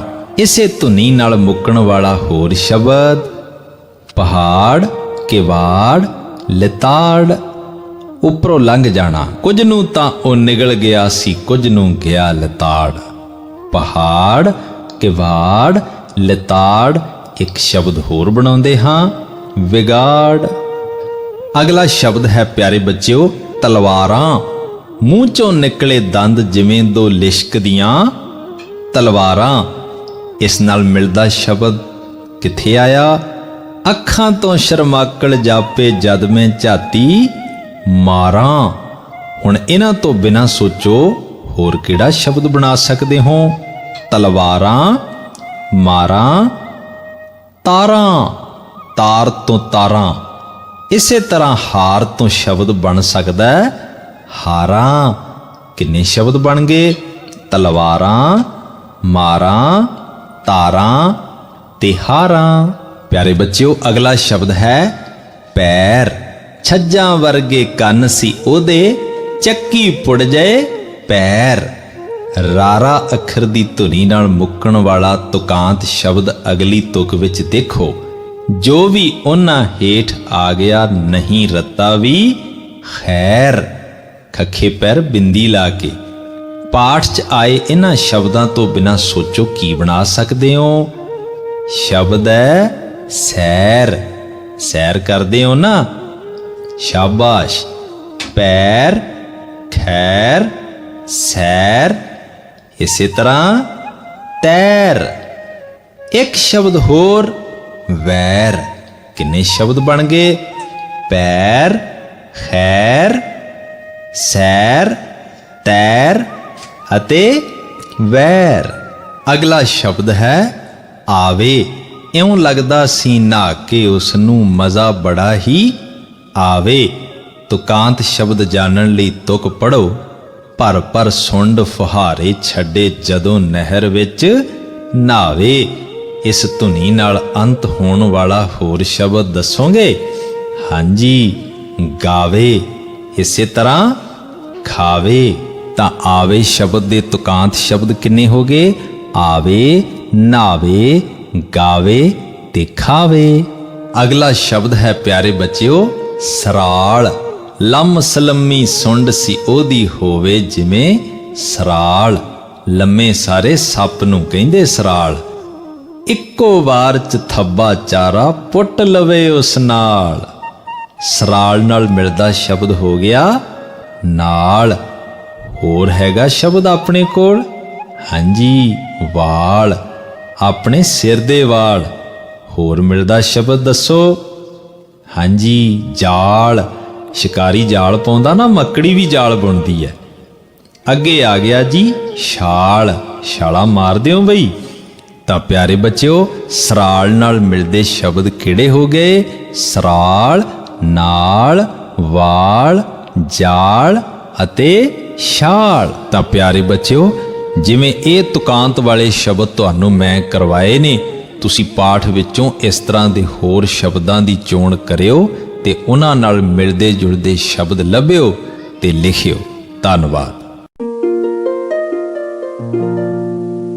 ਬੱਚਿਓ ਸਤਿ ਸ੍ਰੀ ਅਕਾਲ। ਤੁਸੀਂ ਰੋਮਨ ਸੰਖਿਆਵਾਂ ਬਾਰੇ ਕਾਫੀ ਜਾਣਕਾਰੀ ਹਾਸਲ ਕਰ ਲਈ ਹੈ, ਪਰ ਇਸ ਕਲੌਕ ਦੀਆਂ ਸੰਖਿਆਵਾਂ ਨੂੰ ਵੀ ਤੁਸੀਂ ਪੜ੍ਹਨਾ ਸਿੱਖ ਲਿਆ ਹੈ। 1 ਤੋਂ 39 ਤੱਕ ਰੋਮਨ ਚਿੰਨ੍ਹਾਂ ਰਾਹੀਂ ਸੰਖਿਆਵਾਂ ਨੂੰ ਕਿਵੇਂ ਲਿਖਣਾ ਹੈ ਇਹ ਵੀ ਤੁਸੀਂ ਸਿੱਖ ਲਿਆ ਹੈ। ਹੁਣ ਅਸੀਂ ਇਹਨਾਂ ਰੋਮਨ ਸੰਖਿਆਵਾਂ ਦਾ ਅਭਿਆਸ ਅੱਗੇ ਕਰਾਂਗੇ। ਸੋ ਪਿਆਰੇ ਬੱਚਿਓ, ਹੁਣ ਸਭ ਤੋਂ ਪਹਿਲਾਂ ਅਸੀਂ ਹਿੰਦੂ ਅਰੇਬਿਕ ਸੰਖਿਆਵਾਂ ਲਈ ਰੋਮਨ ਸੰਖਿਆਵਾਂ ਲਿਖਾਂਗੇ। ਸਾਨੂੰ ਪਤਾ ਹੈ ਕਿ 3 ਸੰਖਿਆ ਲਿਖਣ ਦੇ ਲਈ ਅਸੀਂ 1 ਦਾ ਚਿੰਨ੍ਹ 3 ਵਾਰ ਪ੍ਰਯੋਗ ਕਰਦੇ ਹਾਂ। ਇਸ ਤੋਂ ਬਾਅਦ ਅਸੀਂ ਜਦੋਂ 4 ਲਿਖਣਾ ਹੁੰਦਾ ਹੈ ਤਾਂ 4 ਲਿਖਣ ਵਾਸਤੇ ਸਾਨੂੰ 5 ਦੇ ਚਿੰਨ੍ਹ ਦੇ ਜਿਹੜਾ ਹੈ ਉਹ ਖੱਬੇ ਪਾਸੇ 1 ਦਾ ਚਿੰਨ੍ਹ ਲਿਖਣਾ ਪਏਗਾ। ਤਾਂ ਉਹ ਜਿਹੜੀ ਉਹਦਾ ਮੁੱਲ ਹੈ, ਜਿਹੜੀ ਕੀਮਤ ਹੈ ਉਹ ਬਣੇਗੀ 5 ਦੇ ਵਿੱਚੋਂ 1 ਘਟਾ ਕੇ 5 1 4, ਤਾਂ ਇਹ ਬਣੀ ਸਾਡੇ ਕੋਲ 4। ਉਸ ਤੋਂ ਬਾਅਦ ਜਦੋਂ ਅਸੀਂ 8 ਲਿਖਣਾ ਹੈ ਤਾਂ 5 ਦੇ ਚਿੰਨ੍ਹ ਦੇ ਸੱਜੇ ਪਾਸੇ ਅਸੀਂ ਇਹ ਜੋ 3 ਦਾ ਚਿੰਨ੍ਹ ਹੈ ਇਹ ਲਿਖਾਂਗੇ। ਤਾਂ ਇਹ ਜੋ ਸੰਖਿਆ ਸਾਡੇ ਕੋਲ ਬਣੇਗੀ ਉਹ ਬਣੇਗੀ 8, ਜਿਹੜਾ ਉਹ ਇਸ ਤਰ੍ਹਾਂ ਲਿਖਿਆ ਜਾਏਗਾ। ਉਸ ਤੋਂ ਬਾਅਦ ਹੈ ਸਾਡੇ ਕੋਲ 12। ਤਾਂ 12 ਦਾ ਚਿੰਨ੍ਹ ਲਿਖਣ ਦੇ ਲਈ 10 ਦੇ ਚਿੰਨ੍ਹ ਦੇ ਸੱਜੇ ਪਾਸੇ 2 ਦਾ ਚਿੰਨ੍ਹ ਲਿਖਾਂਗੇ। ਤਾਂ ਸਾਡੇ ਕੋਲ ਜਿਹੜੀ ਸੰਖਿਆ ਹੈ ਉਹ ਬਣੇਗੀ 12। ਤਾਂ ਅਸੀਂ 12 ਨੂੰ ਰੋਮਨ ਸੰਖਿਆਵਾਂ ਨੂੰ ਇਸ ਤਰ੍ਹਾਂ ਲਿਖਾਂਗੇ ਰੋਮਨ ਚਿੰਨ੍ਹਾਂ ਦੇ ਵਿੱਚ। ਉਸ ਤੋਂ ਬਾਅਦ ਹੈ 24। ਤਾਂ 24 ਜਿਹੜੀ ਹੈ ਉਹ ਸਾਨੂੰ ਪਤਾ 24 ਬਣਾਉਣ ਦੇ ਵਾਸਤੇ ਸਾਨੂੰ 10 ਦਾ ਚਿੰਨ੍ਹ 2 ਵਾਰ ਲਿਖਣਾ ਪਏਗਾ ਔਰ ਉਹਦੇ ਨਾਲ 4 ਦਾ ਚਿੰਨ੍ਹ ਲਿਖ ਕੇ ਸਾਡੇ ਕੋਲ ਇਹ ਸੰਖਿਆ 24 ਬਣੇਗੀ। ਸੋ ਇਸ ਤੋਂ ਬਾਅਦ ਬੇਟਾ ਗਣਿਤ ਦੀ ਦੁਨੀਆ ਦੇ 1.5 ਦੇ ਪੰਨਾ ਨੰਬਰ 25 ਤੇ ਜੋ ਹਿੰਦੂ ਅਰੇਬਿਕ ਸੰਖਿਆਵਾਂ ਲਈ ਰੋਮਨ ਅੰਕ ਲਿਖਣੇ ਨੇ ਉਹ ਇਸ ਤਰ੍ਹਾਂ ਕਾਪੀਆਂ ਦੇ ਉੱਪਰ ਤੁਸੀਂ ਬੜੇ ਸੋਹਣੇ ਤਰ੍ਹਾਂ ਬਣਾ ਕੇ ਇਹਨਾਂ ਦੇ ਸਾਹਮਣੇ ਲਿਖਣਾ ਹੈ। ਜਿਸ ਤਰ੍ਹਾਂ 9 ਦੇ ਸਾਹਮਣੇ 9 ਰੋਮਨ ਸੰਖਿਆ ਲਿਖੀ ਹੋਈ ਹੈ। ਸੋ ਇਸ ਤੋਂ ਬਾਅਦ ਬਾਕੀ ਤੁਸੀਂ ਆਪ ਲਿਖਣੀਆਂ ਹਨ। ਇਹ ਹੁਣ ਰੋਮਨ ਸੰਖਿਆਵਾਂ ਲਈ ਅਸੀਂ ਹਿੰਦੂ ਅਰੇਬਿਕ ਸੰਖਿਆਵਾਂ ਲਿਖਣੀਆਂ ਨੇ। ਇਹ ਰੋਮਨ ਸੰਖਿਆ ਜੋ ਲਿਖੀ ਹੋਈ ਹੈ ਕਿੰਨੀ ਹੈ ਤੁਹਾਨੂੰ ਪਤਾ ਹੈ। 10 ਦੇ ਖੱਬੇ ਪਾਸੇ 1 ਲਿਖਿਆ ਹੋਣ ਕਰਕੇ 10 ਘਟਾਓ 1 ਬਰਾਬਰ 9। ਇਹ ਸੰਖਿਆ ਕਿੰਨੀ ਹੈ? 10 20 20 3 23। ਤਾਂ 20 3 20 plus 3 20 plus 3 ਬਰਾਬਰ 23। ਤਾਂ ਇਹ ਅਸੀਂ ਸੰਖਿਆ ਸਾਡੀ ਬਣੀ 23। ਉਸ ਤੋਂ ਬਾਅਦ 10 20 30 ਤੇ 30 ਦਾ ਚਿੰਨ੍ਹ ਬਣ ਗਿਆ 30 5 35, ਯਾਨੀ 30 plus 5 ਬਰਾਬਰ 35। ਠੀਕ ਹੈ ਜੀ, 30 ਬਰਾਬਰ 5 plus 35।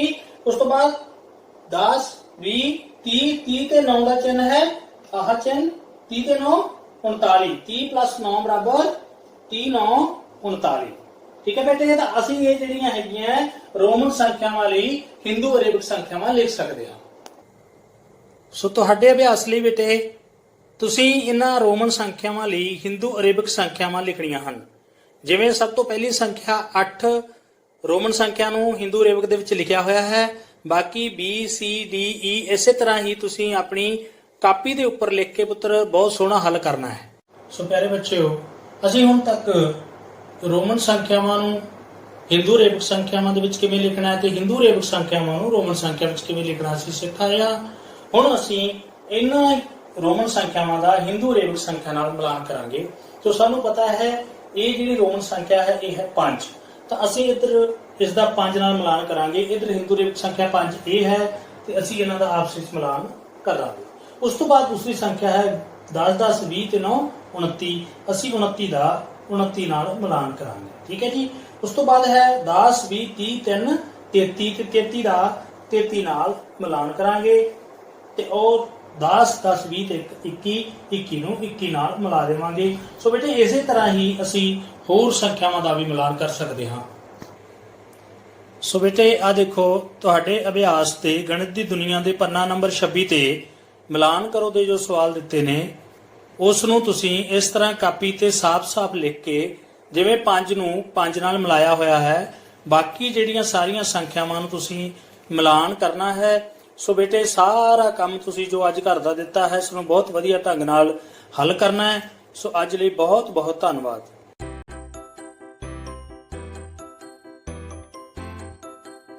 Lesson number 2, The Farmer and the Bullock Cart. Dear students, today we will frame sentences for this picture. Okay, let's start. Now tell me, what do you see in this picture?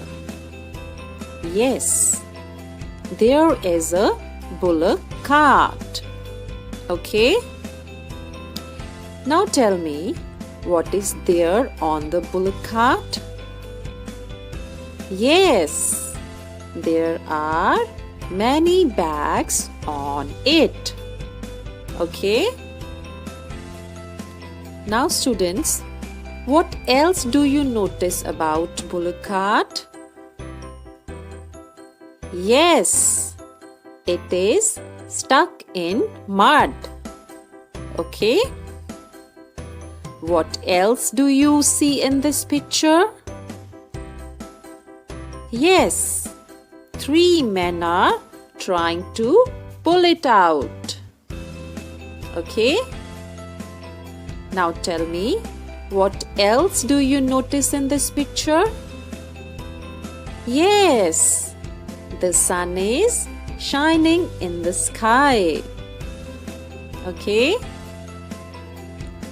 What else do you see in this picture? Yes, there are clouds and birds in the sky. Okay, kids? Now tell me, what else do you see in this picture?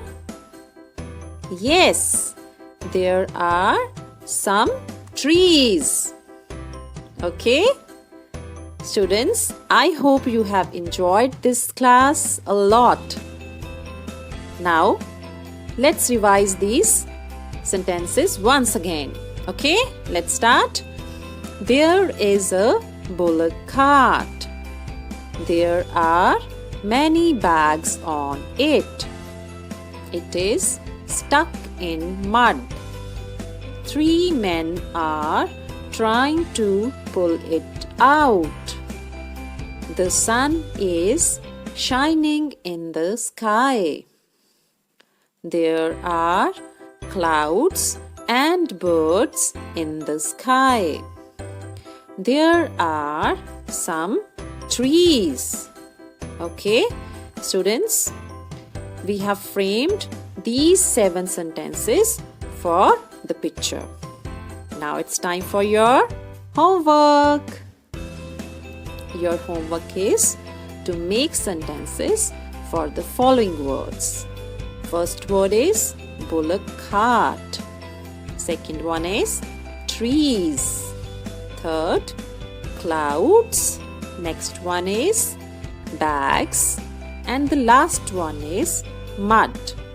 Students, you have to make sentences for these words. Write down beautifully and neatly in your notebooks. Give your best. Thank you. Have a nice day ahead.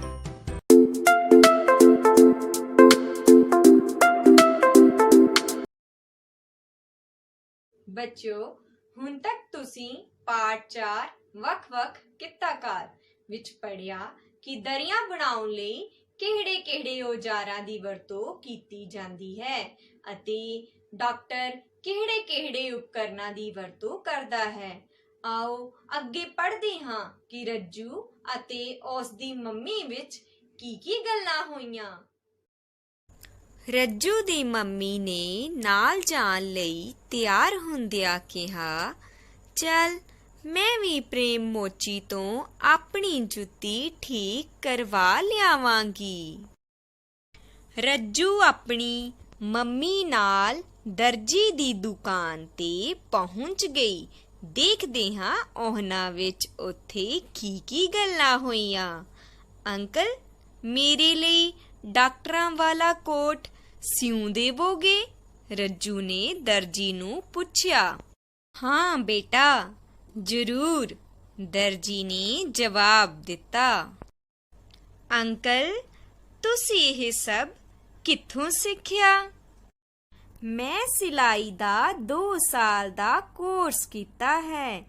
ਕਢਾਈ ਤੇਰੀ aunty ਕਰ ਲੈਂਦੀ ਹੈ, ਦਰਜੀ ਨੇ ਆਪਣੀ ਪਤਨੀ ਵੱਲ ਇਸ਼ਾਰਾ ਕਰਦਿਆਂ ਦੱਸਿਆ। ਬੱਚਿਓ, ਤੁਹਾਡੇ ਵਿੱਚੋਂ ਵੀ ਬਹੁਤ ਸਾਰੇ ਬੱਚਿਆਂ ਦੇ ਮਾਤਾ ਜੀ ਸਿਲਾਈ ਕਰ ਲੈਂਦੇ ਹੋਣਗੇ ਅਤੇ ਕਈਆਂ ਦੇ ਤਾਂ ਪਿਤਾ ਜੀ ਦਰਜੀ ਦਾ ਹੀ ਕੰਮ ਕਰਦੇ ਹੋਣਗੇ। ਆਓ ਅੱਗੇ ਪੜ੍ਹਦੇ ਹਾਂ। ਦਰਜੀ ਨੇ ਫੀਤੇ ਭਾਵ ਇੰਚ ਟੇਪ ਨਾਲ ਰੱਜੂ ਦਾ ਨਾਪ ਲੈ ਲਿਆ। ਬੱਚਿਓ, ਇੰਚ ਟੇਪ ਤਾਂ ਤੁਸੀਂ ਸਭ ਨੇ ਆਪਣੇ ਆਪਣੇ ਘਰ ਵਿੱਚ ਦੇਖਿਆ ਹੀ ਹੋਵੇਗਾ। ਸ਼ਾਬਾਸ਼, ਤੁਸੀਂ ਸਭ ਨੇ ਇੰਚ ਟੇਪ ਦੇਖਿਆ ਹੈ।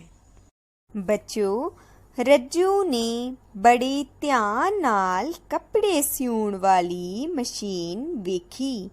ਇਹ ਮਸ਼ੀਨ ਰੱਜੂ ਦੇ ਘਰ ਵਿੱਚ ਪਈ ਮਸ਼ੀਨ ਨਾਲੋਂ ਵੱਡੀ ਸੀ। ਬੱਚਿਓ, ਅੱਜ-ਕੱਲ੍ਹ ਕੱਪੜੇ ਸਿਉਣ ਵਾਲੀਆਂ ਬੜੀਆਂ ਆਧੁਨਿਕ ਢੰਗ ਨਾਲ ਚੱਲਣ ਵਾਲੀਆਂ ਮਸ਼ੀਨਾਂ ਆ ਗਈਆਂ ਹਨ, ਜਿਨ੍ਹਾਂ ਨਾਲ ਬਹੁਤ ਜਲਦੀ ਕੰਮ ਹੋ ਜਾਂਦਾ ਹੈ। ਕਢਾਈ ਵਾਲੀ ਮਸ਼ੀਨ ਉਸਨੇ ਪਹਿਲੀ ਵਾਰ ਵੇਖੀ ਸੀ। ਕੈਂਚੀ ਅਤੇ ਫੀਤਾ ਤਾਂ ਉਸਨੇ ਆਪਣੇ ਘਰ ਵੀ ਦੇਖੇ ਸਨ। ਰੱਜੂ ਦਰਜੀ ਕੋਲ ਪਏ ਰੰਗ ਬਿਰੰਗੀ ਚਾਕ ਵੇਖ ਕੇ ਬਹੁਤ ਖੁਸ਼ ਹੋਈ। ਇਹਨਾਂ ਨਾਲ ਉਹ ਕੱਪੜਿਆਂ ਤੇ ਨਿਸ਼ਾਨ ਲਾ ਰਿਹਾ ਸੀ। ਬੱਚਿਓ, ਇਹ ਨਿਸ਼ਾਨ ਲਾ ਕੇ ਹੀ ਕੱਪੜੇ ਦੀ ਕਟਾਈ ਕੀਤੀ ਜਾਂਦੀ ਹੈ। ਉੱਥੇ ਬਟਨ ਲਾਉਣ ਅਤੇ ਤਰਪਾਈ ਕਰਨ ਵਾਲੀਆਂ ਸੂਈਆਂ ਵੀ ਪਈਆਂ ਸਨ। ਪ੍ਰਸ਼ਨ 1 ਫੁੱਟ ਵਿੱਚ ਕਿੰਨੇ ਇੰਚ ਹੁੰਦੇ ਹਨ? ਦੱਸੋ ਬੱਚਿਓ ਇਸ ਦਾ ਜਵਾਬ। ਜੀ ਹਾਂ, ਬਿਲਕੁਲ ਸਹੀ। 1 ਫੁੱਟ ਵਿੱਚ 12 ਇੰਚ ਹੁੰਦੇ ਹਨ। ਪ੍ਰਸ਼ਨ ਨੰਬਰ 2, ਦਰਜੀ ਨਾਪ ਲੈਣ ਲਈ ਕਿਸ ਚੀਜ਼ ਦੀ ਵਰਤੋਂ ਕਰਦਾ ਹੈ? ਬੱਚਿਓ, ਪਾਠ ਵਿੱਚ ਦਰਜੀ ਨੇ ਰੱਜੂ ਦਾ ਨਾਪ ਲੈਣ ਲਈ ਕਿਹੜੀ ਚੀਜ਼ ਦੀ ਵਰਤੋਂ ਕੀਤੀ ਸੀ? ਜੀ ਹਾਂ, ਇੰਚ ਟੇਪ।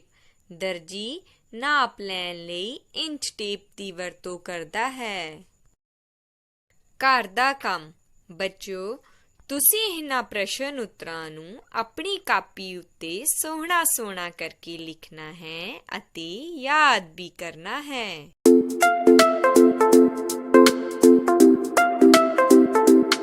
सत श्री अकाल प्रिय विद्यार्थियों, स्वागत जिंदगी ਵਿੱਚ ਸਵਾਗਤ ਹੈ ਸਾਰੇ ਨੰਨੇ ਮੁੰਨਿਆਂ ਦਾ। ਤੇ ਅੱਜ ਆਪਾਂ ਪੜਾਂਗੇ ਪਾਠ 2 ਅਗਵਾਈ ਭਾਵ ਰਹਿਨੁਮਾਈ। ਪਿਆਰੇ ਬੱਚਿਓ, ਜਨਮ ਲੈਣ ਤੋਂ ਬਾਅਦ ਤੁਸੀਂ ਆਪਣਾ ਬਹੁਤਾ ਸਮਾਂ ਆਪਣੇ ਪਰਿਵਾਰਕ ਮੈਂਬਰ ਭਾਵ ਆਪਣੇ ਮਾਤਾ ਪਿਤਾ ਅਤੇ ਭੈਣ ਭਰਾ ਦੇ ਨਾਲ ਬਿਤਾਉਂਦੇ ਹੋ, ਜੋ ਹਰੇਕ ਪੱਖ ਤੇ ਤੁਹਾਡੀ ਅਗਵਾਈ ਕਰਦੇ ਹਨ ਅਤੇ ਉਸ ਸਮੇਂ ਤੁਸੀਂ ਉਹਨਾਂ ਤੋਂ ਬਹੁਤ ਚੰਗੀਆਂ ਗੱਲਾਂ ਸਿੱਖਦੇ ਹਾਂ। ਆਓ ਅੱਜ ਦੇਖੀਏ ਨੰਨੇ ਅਦਬ ਨੂੰ ਆਪਣੇ ਵੀਰ ਜੀ ਨਾਲ। ਉਹ ਉਸ ਨੂੰ ਕਿਸ ਲਈ ਅਗਵਾਈ ਦੇ ਰਹੇ ਹਨ? ਅਦਬ ਵੀਰੇ, ਸਾਨੂੰ ਰੋਟੀ ਖਾਣ ਤੋਂ ਪਹਿਲਾਂ ਸਾਬਣ ਨਾਲ ਚੰਗੀ ਤਰ੍ਹਾਂ ਹੱਥ ਧੋਣੇ ਚਾਹੀਦੇ ਨੇ। ਹੱਥ ਧੋਣ ਨਾਲ ਇਹਨਾਂ ਤੇ ਲੱਗੇ ਕੀਟਾਣੂ ਸਾਫ਼ ਹੋ ਜਾਂਦੇ ਨੇ, ਨਹੀਂ ਤਾਂ ਅਸੀਂ ਬਿਮਾਰ ਵੀ ਹੋ ਸਕਦੇ ਹਾਂ। ਚੰਗਾ ਵੀਰ, ਮੈਂ ਹਰ ਰੋਜ਼ ਹੱਥ ਧੋਇਆ ਕਰਾਂਗਾ। ਸਾਨੂੰ ਰੋਟੀ ਖਾਣ ਤੋਂ ਬਾਅਦ ਵੀ ਹੱਥ ਚੰਗੀ ਤਰ੍ਹਾਂ ਧੋਣੇ ਚਾਹੀਦੇ ਹਨ। ਇਸੇ ਤਰ੍ਹਾਂ ਸਵੇਰੇ ਉੱਠ ਕੇ ਰਾਤੀ ਸੌਣ ਲੱਗਿਆਂ ਖੇਡਣ ਤੋਂ ਬਾਅਦ ਵੀ ਹੱਥ ਧੋਣੇ ਚਾਹੀਦੇ ਨੇ। ਠੀਕ ਹੈ ਵੀਰ, ਮੈਂ ਇਹ ਕੰਮ ਜ਼ਰੂਰ ਕਰਿਆ ਕਰਾਂਗਾ। ਬੱਚਿਓ, ਤੁਹਾਨੂੰ ਲੜਨਾ ਨਹੀਂ ਚਾਹੀਦਾ, ਇਹ ਬਹੁਤ ਬੁਰੀ ਗੱਲ ਹੈ। ਉੱਚੀ ਬੋਲਣਾ ਵੀ ਮਾੜਾ ਹੈ। ਸਾਡੇ ਮੰਮੀ ਪਾਪਾ ਤੇ ਅਧਿਆਪਕ ਸਾਨੂੰ ਰੋਜ਼ ਸਮਝਾਉਂਦੇ ਨੇ। ਸਾਡੀਆਂ ਕਿਤਾਬਾਂ ਵਿੱਚ ਵੀ ਲਿਖਿਆ ਹੋਇਆ ਹੈ ਕਿ ਲੜਨਾ ਗਲਤ ਹੈ। ਇਸ ਨਾਲ ਕਿਸੇ ਦੇ ਸੱਟ ਲੱਗ ਸਕਦੀ ਹੈ। ਠੀਕ ਹੈ ਜੀ, ਹੁਣ ਅਸੀਂ ਕਦੇ ਨਹੀਂ ਲੜਾਂਗੇ ਅਤੇ ਨਾ ਹੀ ਉੱਚੀ ਬੋਲਾਂਗੇ। ਗੁਰਵਿੰਦਰ, ਇਹ ਕੈਂਚੀ ਮੈਨੂੰ ਫੜਾ, ਇਹ ਬਹੁਤ ਖਤਰਨਾਕ ਹੈ। ਕਿਉਂ ਵੀਰ, ਖਤਰਨਾਕ ਕਿਉਂ ਹੈ? ਵੀਰ, ਇਹ ਤਿੱਖੀ ਹੁੰਦੀ ਹੈ, ਜਿਵੇਂ ਕੱਪੜੇ ਨੂੰ ਕੱਟ ਦਿੰਦੀ ਹੈ, ਇਸੇ ਤਰ੍ਹਾਂ ਸਾਡੇ ਸਰੀਰ ਦੇ ਕਿਸੇ ਅੰਗ ਨੂੰ ਵੀ ਕੱਟ ਸਕਦੀ ਹੈ। ਕੈਂਚੀ ਦੀ ਤਰ੍ਹਾਂ ਹੀ ਕੁਹਾੜੀ, ਚਾਕੂ, ਕਰਦ, ਸੂਈ, ਦਾਤੀ, ਤਿੱਖੀਆਂ ਚੀਜ਼ਾਂ ਤੋਂ ਵੀ ਬਚਣਾ ਚਾਹੀਦਾ ਹੈ। ਜੀ ਵੀਰ ਜੀ, ਮੈਂ ਅੱਗੇ ਤੋਂ ਪੂਰਾ ਧਿਆਨ ਰੱਖਾਂਗਾ।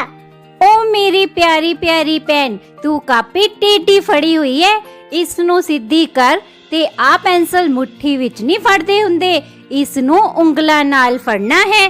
ਚੰਗਾ ਵੀਰੇ। ਓ ਸਾਡਾ ਡੈਡ ਮੱਡ ਵੀਰ, ਤੂੰ ਕਿਤਾਬ ਨੂੰ ਬਿਲਕੁਲ ਅੱਖਾਂ ਕੋਲ ਲਿਆ ਕੇ ਪੜ ਰਿਹਾ ਹੈ। ਇਸ ਨਾਲ ਅੱਖਾਂ ਦੀ ਰੋਸ਼ਨੀ ਤੇ ਬੁਰਾ ਅਸਰ ਪੈਂਦਾ ਹੈ, ਇਸ ਨੂੰ ਕੁਝ ਦੂਰੀ ਤੇ ਰੱਖ। ਦੇਖਿਆ ਬੱਚਿਓ, ਕਿਵੇਂ ਤੁਹਾਡੇ ਵੱਡੇ ਭੈਣ ਭਰਾ ਵੱਖ-ਵੱਖ ਕੰਮਾਂ ਵਿੱਚ ਤੁਹਾਡੀ ਅਗਵਾਈ ਕਰਦੇ।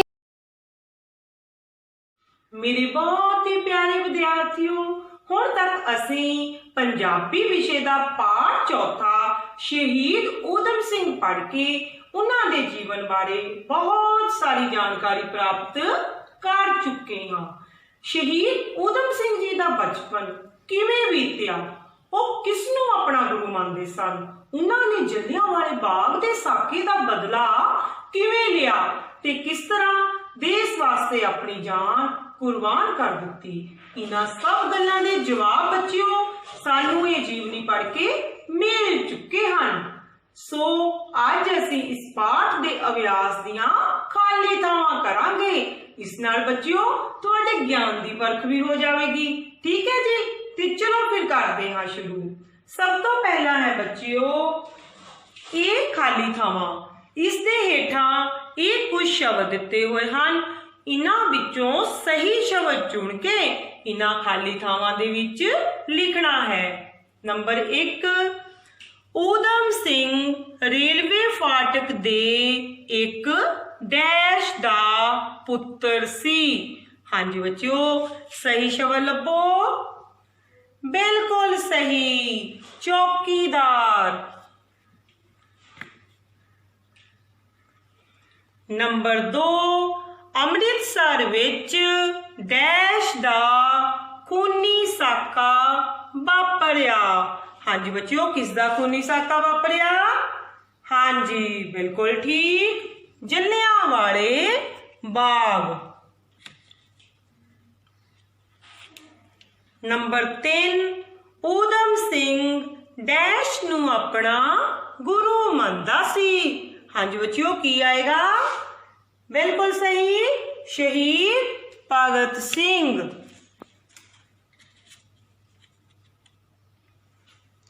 ਊਧਮ ਸਿੰਘ ਸ਼ਹੀਦ ਭਗਤ ਸਿੰਘ ਨੂੰ ਆਪਣਾ ਗੁਰੂ ਮੰਨਦਾ ਸੀ। ਨੰਬਰ 4, ਇੰਗਲੈਂਡ ਵਿੱਚ ਉਹ ਡੈਸ਼ ਨੂੰ ਕਤਲ ਕਰਨ ਦੀ ਤਾਕ ਵਿੱਚ ਰਹਿੰਦਾ ਸੀ। ਹਾਂਜੀ ਬੱਚਿਓ, ਕੀ ਆਏਗਾ? ਅਡਵਾਇਰ। ਨੰਬਰ 5, ਮੈਂ ਮਾਈਕਲ ਅਡਵਾਇਰ ਨੂੰ ਮਾਰ ਕੇ ਦੇਸ਼ ਦੀ ਖਾਤਰ ਆਪਣਾ ਡੈਸ਼ ਨਿਭਾਇਆ। ਹਾਂਜੀ ਬੱਚਿਓ, ਕੀ ਨਿਭਾਇਆ? ਫਰਜ਼।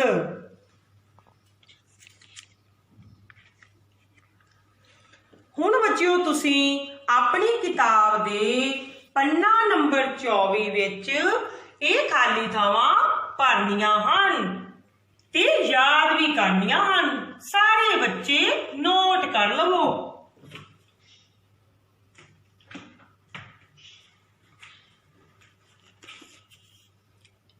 ਇਸ ਤੋਂ ਬਾਅਦ ਬੱਚਿਓ ਅਸੀਂ ਅਗਲੀ ਅਭਿਆਸ ਕਰਾਂਗੇ, ਸਮਝ ਆਧਾਰਿਤ ਸਿਰਜਣਾਤਮਕ ਪਰਖ। ਇਸ ਵਿੱਚ ਬੱਚਿਓ ਸਾਨੂੰ ਵਿਸ਼ਾ ਦਿੱਤਾ ਗਿਆ ਹੈ ਸ਼ਹੀਦ, ਜਿਸ ਵਿੱਚ ਅਸੀਂ ਕੌਮੀ ਸ਼ਹੀਦਾਂ ਦੇ ਨਾਮ ਲਿਖਣੇ ਹਨ। ਸਭ ਤੋਂ ਪਹਿਲਾਂ ਹੈ ਬੱਚਿਓ ਸ਼ਹੀਦ ਊਧਮ ਸਿੰਘ। ਇਹਨਾਂ ਬਾਰੇ ਅਸੀਂ ਇਸ ਪਾਠ ਵਿੱਚ ਵਿਸਥਾਰ ਸਹਿਤ ਪੜ੍ਹ ਚੁੱਕੇ ਹਾਂ। ਉਸ ਤੋਂ ਬਾਅਦ ਹਨ ਸ਼ਹੀਦ ਭਗਤ ਸਿੰਘ। ਇਹਨਾਂ ਨੂੰ ਬੱਚਿਓ ਸ਼ਹੀਦੇ ਆਜ਼ਮ ਭਗਤ ਸਿੰਘ ਵੀ ਕਿਹਾ ਜਾਂਦਾ ਹੈ। ਇਸ ਤੋਂ ਬਾਅਦ ਹਨ ਸ਼ਹੀਦ ਕਰਤਾਰ ਸਿੰਘ ਸਰਾਭਾ। ਇਹਨਾਂ ਨੇ ਬੱਚਿਓ 19 ਸਾਲ ਦੀ ਛੋਟੀ ਉਮਰ ਵਿੱਚ ਹੀ ਸ਼ਹੀਦੀ ਪ੍ਰਾਪਤ ਕੀਤੀ। ਇਹਨਾਂ ਤੋਂ ਬਾਅਦ ਹਨ ਸ਼ਹੀਦ ਮਦਨ ਲਾਲ ਢੀਂਗਰਾ। ਇਹਨਾਂ ਨੂੰ ਇੰਗਲੈਂਡ ਵਿੱਚ ਫਾਂਸੀ ਦਿੱਤੀ ਗਈ ਸੀ। ਇਹਨਾਂ ਤੋਂ ਬਾਅਦ ਹਨ ਲਾਲਾ ਲਾਜਪਤ ਰਾਏ। ਇਹਨਾਂ ਨੂੰ ਬੱਚਿਓ ਪੰਜਾਬ ਕੇਸਰੀ ਵੀ ਕਿਹਾ ਜਾਂਦਾ ਹੈ। ਇਹਨਾਂ ਤੋਂ ਬਾਅਦ ਹਨ ਚੰਦਰ ਸ਼ੇਖਰ ਆਜ਼ਾਦ। ਇਹਨਾਂ ਦਾ ਬੱਚਿਓ ਸਾਡੇ ਦੇਸ਼ ਦੀ ਆਜ਼ਾਦੀ ਦੀ ਲੜਾਈ ਵਿੱਚ ਅਹਿਮ ਯੋਗਦਾਨ ਰਿਹਾ ਹੈ। ਸੋ ਮੇਰੇ ਪਿਆਰੇ ਬੱਚਿਓ, ਮੈਨੂੰ ਪੂਰੀ ਉਮੀਦ ਹੈ ਕਿ ਤੁਹਾਨੂੰ ਅੱਜ ਦਾ ਕਰਵਾਇਆ ਗਿਆ ਕੰਮ ਚੰਗੀ ਤਰ੍ਹਾਂ ਸਮਝ ਆ ਗਿਆ ਹੋਵੇਗਾ। ਤੁਸੀਂ ਵੀ ਆਪਣੀ ਕਾਪੀ ਦੇ ਉੱਤੇ ਇਹਨਾਂ ਕੌਮੀ ਸ਼ਹੀਦਾਂ ਦੇ ਨਾਮ ਲਿਖਣੇ ਹਨ ਤੇ ਯਾਦ ਕਰਨੇ ਹਨ। ਠੀਕ ਹੈ ਬੱਚਿਓ? Very good. ਸਤਿ ਸ਼੍ਰੀ ਅਕਾਲ ਪਿਆਰੇ ਬੱਚਿਓ, ਅੱਜ ਆਪਾਂ ਨਿਕਟੀਕਰਨ ਕਰਾਂਗੇ। ਅੱਜ ਆਪਾਂ ਇੱਕ ਹੀ ਸੰਖਿਆ ਦੇ ਨਾਲ ਉਸ ਨੂੰ ਦਹਾਈ ਦੇ ਵਿੱਚ ਨਿਕਟੀਕਰਨ, ਸੈਂਕੜੇ ਵਿੱਚ ਨਿਕਟੀਕਰਨ ਤੇ ਹਜ਼ਾਰ ਵਿੱਚ ਨਿਕਟੀਕਰਨ ਕਰਨਾ ਸਿੱਖਾਂਗੇ। ਬੱਚਿਓ, ਸਭ ਤੋਂ ਪਹਿਲਾਂ ਅਸੀਂ ਨੇੜਲੀ ਦਹਾਈ ਵਿੱਚ ਨਿਕਟੀਕਰਨ ਕਰਾਂਗੇ। ਸੰਖਿਆ ਹੈ ਸਾਡੇ ਕੋਲ 1625। ਜਦੋਂ ਅਸੀਂ ਦਹਾਈ ਵਿੱਚ ਨਿਕਟੀਕਰਨ ਕਰਨਾ ਹੈ ਤਾਂ ਅਸੀਂ ਇਕਾਈ ਦੇ ਸਥਾਨ ਨੂੰ ਦੇਖਾਂਗੇ। ਜੇ ਇਕਾਈ ਦੇ ਸਥਾਨ ਤੇ ਸਾਡੇ ਕੋਲ 4, 3, 2, 1 ਆਉਂਦਾ ਹੈ ਤਾਂ ਦਹਾਈ ਦੇ ਸਥਾਨ ਦੇ ਅੰਕ 'ਚ ਕੋਈ ਵੀ ਬਦਲਾਵ ਨਹੀਂ ਹੋਏਗਾ। ਜੇਕਰ ਸਾਡੇ ਕੋਲ ਇਕਾਈ ਦੇ ਸਥਾਨ ਤੇ 5, 6, 7, 8, 9 ਆਉਂਦਾ ਹੈ ਤਾਂ ਦਹਾਈ ਦੇ ਸਥਾਨ ਦੇ ਅੰਕ 'ਚ 1 ਵੱਧ ਜਾਏਗਾ। ਸਾਡੇ ਕੋਲ ਜਿਹੜੀ ਸੰਖਿਆ ਹੈ ਉਹ ਹੈ 1625। ਤਾਂ ਦੇਖੋ ਬੱਚਿਓ, ਇਹਦੇ ਵਿੱਚ ਇਕਾਈ ਦੇ ਸਥਾਨ ਤੇ ਹੈ 5। ਤਾਂ ਜਦੋਂ ਇਕਾਈ ਦਾ ਸਥਾਨ ਤੇ 5 ਆ ਜਾਏਗਾ ਤਾਂ ਦਹਾਈ ਦੇ ਸਥਾਨ ਦੇ ਵਿੱਚ 1 ਵੱਧ ਜਾਏਗਾ। ਤੇ ਨਾਲ ਹੀ ਅਸੀਂ ਇਕਾਈ ਦੇ ਸਥਾਨ ਤੇ 0 ਰੱਖਾਂਗੇ ਤੇ ਨਾਲ 2 ਹੈ। ਇਹ ਇਕਾਈ ਦਾ ਸਥਾਨ 5 ਹੈ ਤਾਂ 2 ਤੇ 1 ਵੱਧ ਕੇ 3 ਹੋ ਜਾਏਗਾ ਤੇ ਸਾਡੇ ਕੋਲ 1625 ਨੇੜਲੀ ਦਹਾਈ ਵਿੱਚ ਨਿਕਟੀਕਰਨ 1630 ਹੋਵੇਗਾ। ਹੁਣ ਬੱਚਿਓ ਅਸੀਂ ਕਰਾਂਗੇ ਨੇੜਲੇ ਸੈਂਕੜੇ ਵਿੱਚ ਨਿਕਟੀਕਰਨ। ਸੰਖਿਆ ਹੈ ਸਾਡੇ ਕੋਲ 1625। ਜਦੋਂ ਅਸੀਂ ਸੈਂਕੜੇ ਵਿੱਚ ਨਿਕਟੀਕਰਨ ਕਰਨਾ ਹੈ ਤਾਂ ਅਸੀਂ ਦਹਾਈ ਦੇ ਸਥਾਨ ਨੂੰ ਦੇਖਾਂਗੇ। ਜੇਕਰ ਦਹਾਈ ਦੇ ਸਥਾਨ ਤੇ 4, 3, 2, 1 ਆਉਂਦਾ ਹੈ ਤਾਂ ਸੈਂਕੜੇ ਦੇ ਸਥਾਨ ਦੇ ਅੰਕ 'ਚ ਕੋਈ ਵੀ ਬਦਲਾਵ ਨਹੀਂ ਹੋਏਗਾ। ਜੇਕਰ ਦਹਾਈ ਦੇ ਸਥਾਨ ਤੇ 5, 6, 7, 8, 9 ਆਉਂਦਾ ਹੈ ਤਾਂ ਸੈਂਕੜੇ ਦੇ ਸਥਾਨ ਦੇ ਅੰਕ ਵਿੱਚ 1 ਵੱਧ ਜਾਏਗਾ। ਸਾਡੇ ਕੋਲ ਸੰਖਿਆ ਹੈ 1625। ਤਾਂ ਦੇਖੋ ਇਹਦੇ ਵਿੱਚ ਦਹਾਈ ਦੇ ਸਥਾਨ ਤੇ ਸਾਡੇ ਕੋਲ ਹੈ 2 ਆਉਣ ਕਰਕੇ ਸੈਂਕੜੇ ਦੇ ਸਥਾਨ ਦੇ ਅੰਕ ਵਿੱਚ ਕੋਈ ਵੀ ਬਦਲਾਵ ਨਹੀਂ ਹੋਏਗਾ। ਅਸੀਂ ਇਕਾਈ ਤੇ ਦਹਾਈ ਦੇ ਸਥਾਨ ਤੇ 0 ਰੱਖਾਂਗੇ ਤੇ ਸੈਂਕੜੇ ਦੇ ਵਿੱਚ ਕੋਈ ਬਦਲਾਵ ਨਹੀਂ ਕਰਾਂਗੇ। ਤਾਂ ਸਾਡੇ ਕੋਲ 1625 ਸੰਖਿਆ ਦਾ ਨੇੜਲੇ ਸੈਂਕੜੇ ਵਿੱਚ ਨਿਕਟੀਕਰਨ ਹੈ 1600। ਹੁਣ ਅਸੀਂ ਕਰਾਂਗੇ ਨੇੜਲੇ ਹਜ਼ਾਰ ਵਿੱਚ ਨਿਕਟੀਕਰਨ। ਸੰਖਿਆ ਸਾਡੇ ਕੋਲ ਉਹੀ ਹੈ 1625। ਜਦੋਂ ਅਸੀਂ ਨੇੜਲੇ ਹਜ਼ਾਰ ਵਿੱਚ ਨਿਕਟੀਕਰਨ ਕਰਨਾ ਹੈ ਤਾਂ ਅਸੀਂ ਸੈਂਕੜੇ ਦੇ ਸਥਾਨ ਨੂੰ ਦੇਖਾਂਗੇ। ਸਾਡੇ ਕੋਲ ਜੇਕਰ ਸੈਂਕੜੇ ਦੇ ਸਥਾਨ ਤੇ 4, 3, 2, 1 ਆਉਂਦਾ ਹੈ ਤਾਂ ਹਜ਼ਾਰ ਦੇ ਸਥਾਨ ਦੇ ਅੰਕ ਵਿੱਚ ਕੋਈ ਵੀ ਬਦਲਾਵ ਨਹੀਂ ਹੋਏਗਾ।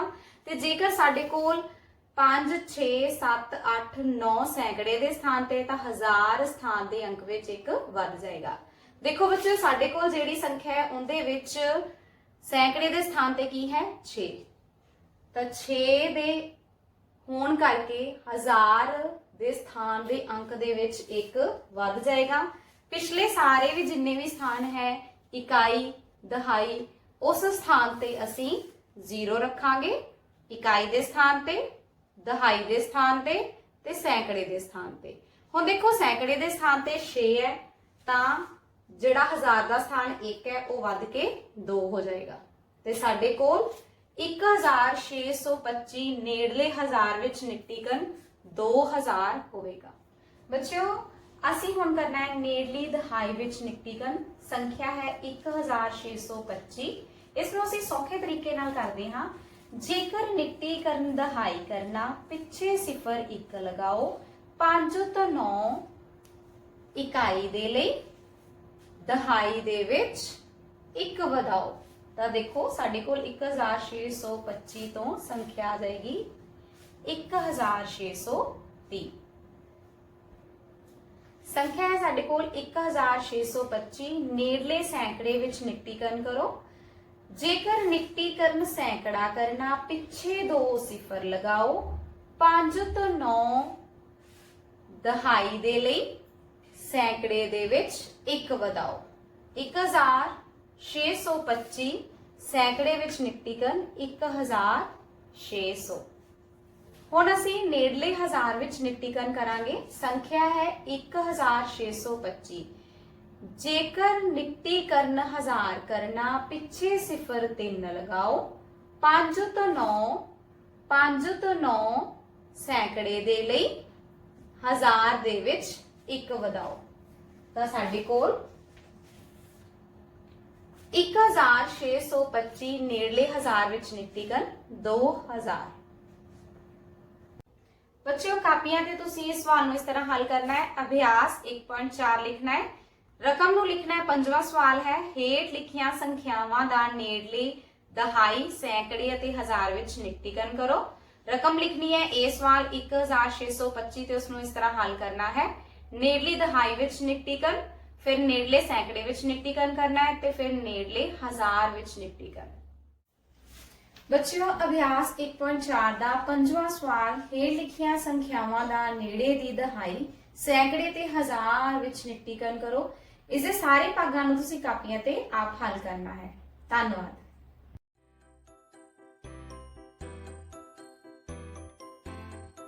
Hello children, today my topic is for class 5 from lesson number 2, Two Frogs. Dear children, today we are going to learn some words from the given picture. Look at the picture. In this picture, what do you see? There are 2 frogs. There are 2 frogs.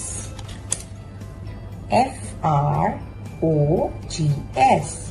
Frogs. There are 2 frogs. Look at the scene now. There are 2 frogs in the scene. They are frogs. Now, look at the picture now. Where they are sitting on the stones. S-T-O-N-E-S. Stones. Stones. Now, look at the scene. They are sitting on the stones.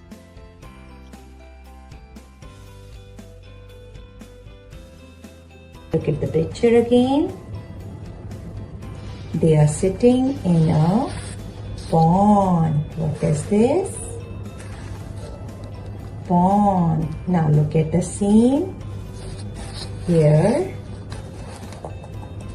it is a pond. It is a pond. P-O-N-D. Pond. This is pond. Pond. Now, next. In the picture, there is grass around the pond. Now, look at the scene. There is grass around the pond. G-R-A-S-S. grass. There is grass around the pond. Grass. What else do you see? Yes. There are tall buildings. These are tall buildings. Now look at the scene. Here there are tall buildings. T-A-L-L, tall. B-U-I-L-D-I-N-G-S, buildings. Tall building near the pond. What is this? This is litter. L-I-T-T-E-R. Litter around the pond. Let's see the picture. There is litter near the pond.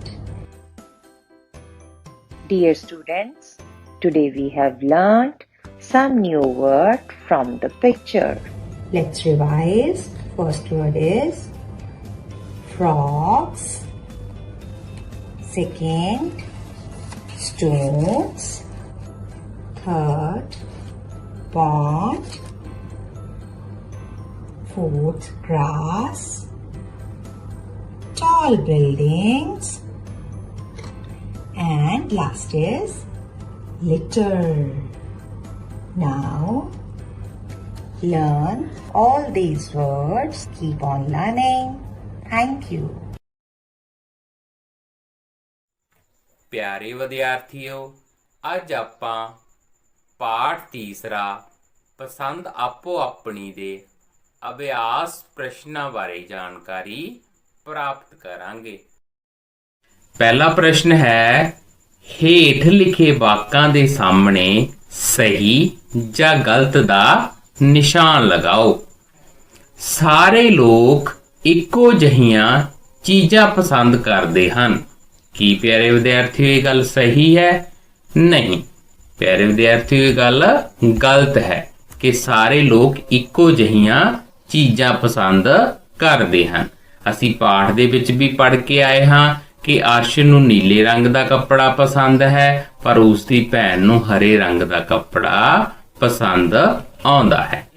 ਹਰੇਕ ਵਿਅਕਤੀ ਵਿੱਚ ਕੋਈ ਨਾ ਕੋਈ ਗੁਣ ਹੁੰਦਾ ਹੈ। ਹਾਂ ਪਿਆਰੇ ਵਿਦਿਆਰਥੀਓ, ਇਹ ਗੱਲ ਬਿਲਕੁਲ ਸਹੀ ਹੈ, ਕਿਉਂਕਿ ਜੇ ਮੈਂ ਉਦਾਹਰਨ ਲਵਾਂ ਕਿਸੇ ਵੀ ਕਲਾਸ ਦੀ, ਕਿਸੇ ਵੀ ਜਮਾਤ ਦੀ, ਤਾਂ ਜਮਾਤ ਦੇ ਵਿੱਚ ਤੁਸੀਂ ਦੇਖਿਆ ਹੋਵੇਗਾ ਕਿ ਬਹੁਤ ਸਾਰੇ ਵਿਦਿਆਰਥੀਆਂ ਦੀ ਲਿਖਾਈ ਬਹੁਤ ਸੁੰਦਰ ਹੁੰਦੀ ਹੈ। ਕੋਈ ਵਿਦਿਆਰਥੀ ਕਵਿਤਾ ਬਹੁਤ ਸੋਹਣੀ ਬੋਲਦਾ ਹੈ, ਇਸ ਲਈ ਹਰ ਇੱਕ ਦੇ ਵਿੱਚ ਕੋਈ ਨਾ ਕੋਈ ਗੁਣ ਹੁੰਦਾ ਹੈ। ਸੁੰਦਰ ਲਿਖਾਈ ਸਭ ਨੂੰ ਚੰਗੀ ਲੱਗਦੀ ਹੈ। ਬਿਲਕੁਲ ਹਰ ਇੱਕ ਇਨਸਾਨ ਨੂੰ ਸੁੰਦਰ ਲਿਖਾਈ ਹੈ ਜਿਹੜੀ ਚੰਗੀ ਲੱਗਦੀ ਹੈ। ਸਾਨੂੰ ਕਸਰਤ ਨਹੀਂ ਕਰਨੀ ਚਾਹੀਦੀ।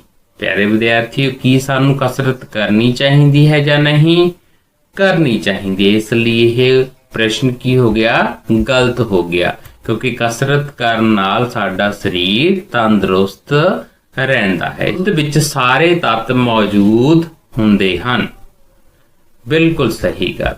ਦੁੱਧ ਦੇ ਵਿੱਚ ਹਰ ਇੱਕ ਤੱਤ ਹੈ ਜਿਹੜਾ ਮੌਜੂਦ ਹੁੰਦਾ ਹੈ ਜੋ ਸਾਨੂੰ ਰਿਸ਼ਟ ਪੁਸ਼ਟ ਬਣਾਉਂਦਾ ਹੈ। ਉਹ ਪਿਆਰੇ ਵਿਦਿਆਰਥੀਓ, ਅਗਲਾ ਪ੍ਰਸ਼ਨ ਆਪਾਂ ਦੇਖੀਏ। ਕਿਹੜਾ ਗੁਣ ਅਸੀਂ ਮਿਹਨਤ ਕਰਕੇ ਪ੍ਰਾਪਤ ਕਰਦੇ ਹਾਂ? ਸਾਡੇ ਕੋਲ ਆਪਸ਼ਨ ਨੇ ਰੰਗ, ਨੈਣ ਨਕਸ਼, ਚੰਗੀ ਸਿਹਤ। ਸਾਡਾ ਰੰਗ ਰੂਪ, ਸਾਡੇ ਨੈਣ ਨਕਸ਼ ਕੁਦਰਤ ਵੱਲੋਂ ਆ ਜਿਹੜੇ ਮਿਲਦੇ ਨੇ। ਇਸ ਲਈ ਤੀਸਰੀ ਆਪਸ਼ਨ ਬਿਲਕੁਲ ਸਹੀ ਹੈ ਕਿ ਚੰਗੀ ਸਿਹਤ ਹੈ ਜਿਹੜੀ ਅਸੀਂ ਮਿਹਨਤ ਕਰਕੇ ਪ੍ਰਾਪਤ ਕਰ ਸਕਦੇ ਹਾਂ। ਅਗਲਾ ਪ੍ਰਸ਼ਨ ਹੈ, ਕਿਹੜੇ ਰਾਜ ਦੇ ਲੋਕ ਮੱਛੀ ਵੱਧ ਖਾਂਦੇ ਹਨ? ਪੰਜਾਬ ਦੇ, ਬੰਗਾਲ ਦੇ, ਹਰਿਆਣਾ ਦੇ। ਕਿਹੜੇ ਰਾਜ ਦੇ ਖਾਂਦੇ ਹਨ ਪਿਆਰੇ ਵਿਦਿਆਰਥੀਓ? ਬੰਗਾਲ ਦੇ ਲੋਕ ਹੈ ਜਿਹੜੇ ਮੱਛੀ ਖਾਣੀ ਵੱਧ ਪਸੰਦ ਕਰਦੇ ਹਨ। ਅਗਲਾ ਪ੍ਰਸ਼ਨ ਹੈ, ਬਿਹਾਰ ਦੇ ਲੋਕ ਕੀ ਖਾਣਾ ਪਸੰਦ ਕਰਦੇ ਹਨ? ਰੋਟੀ, ਚਾਵਲ, ਮੱਛੀ। ਕੀ ਖਾਣਾ ਪਸੰਦ ਕਰਦੇ ਹਨ? ਚਾਵਲ ਖਾਣਾ ਪਸੰਦ ਕਰਦੇ ਹਨ। ਅਗਲਾ ਪ੍ਰਸ਼ਨ ਹੈ, ਸਾਨੂੰ ਦੁੱਧ ਕਿਉਂ ਪੀਣਾ ਚਾਹੀਦਾ ਹੈ? ਇਸ ਦਾ ਉੱਤਰ ਹੈ ਪਿਆਰੇ ਵਿਦਿਆਰਥੀਓ, ਦੁੱਧ ਸੰਤੁਲਿਤ ਆਹਾਰ ਮੰਨਿਆ ਜਾਂਦਾ ਹੈ। ਇਸ ਨੂੰ ਪੀਣ ਨਾਲ ਸਾਡੀ ਸਿਹਤ ਵਧੀਆ ਰਹਿੰਦੀ ਹੈ। ਅਗਲਾ ਪ੍ਰਸ਼ਨ ਹੈ, ਸਾਡੇ ਖਾਣ ਪੀਣ ਦੀਆਂ ਆਦਤਾਂ ਤੇ ਕਿਹੜੀਆਂ ਗੱਲਾਂ ਦਾ ਅਸਰ ਪੈਂਦਾ ਹੈ? ਆਓ ਇਸ ਦਾ ਉੱਤਰ ਦੇਖੀਏ। ਉਸ ਇਲਾਕੇ ਵਿੱਚ ਮਿਲਣ ਵਾਲੀਆਂ ਖਾਣ ਪੀਣ ਦੀਆਂ ਵਸਤਾਂ, ਜਲਵਾਯੂ ਅਤੇ ਪਰਿਵਾਰਾਂ ਦੇ ਸੱਭਿਆਚਾਰ ਦਾ ਸਾਡੇ ਖਾਣ ਪੀਣ ਦੀਆਂ ਆਦਤਾਂ ਤੇ ਅਸਰ ਪੈਂਦਾ ਹੈ। ਉਮੀਦ ਹੈ ਪਿਆਰੇ ਵਿਦਿਆਰਥੀਓ ਤੁਹਾਨੂੰ ਇਹ ਸਾਰੇ ਅਭਿਆਸ ਪ੍ਰਸ਼ਨ ਉੱਤਰ ਚੰਗੀ ਤਰ੍ਹਾਂ ਸਮਝ ਆ ਗਏ ਹੋਣਗੇ। ਆਓ ਆਪਾਂ ਹੁਣ ਘਰ ਦਾ ਕੰਮ ਨੋਟ ਕਰੀਏ। ਪਿਆਰੇ ਵਿਦਿਆਰਥੀਓ ਤੁਸੀਂ ਇਹਨਾਂ ਅਭਿਆਸ ਪ੍ਰਸ਼ਨਾਂ ਨੂੰ ਚੰਗੀ ਤਰ੍ਹਾਂ ਯਾਦ ਕਰਨਾ ਹੈ ਅਤੇ ਆਪਣੇ ਪਰਿਵਾਰ ਦੇ ਕਿਸੇ ਮੈਂਬਰ ਨੂੰ ਜ਼ਰੂਰ ਸੁਣਾਉਣਾ ਹੈ।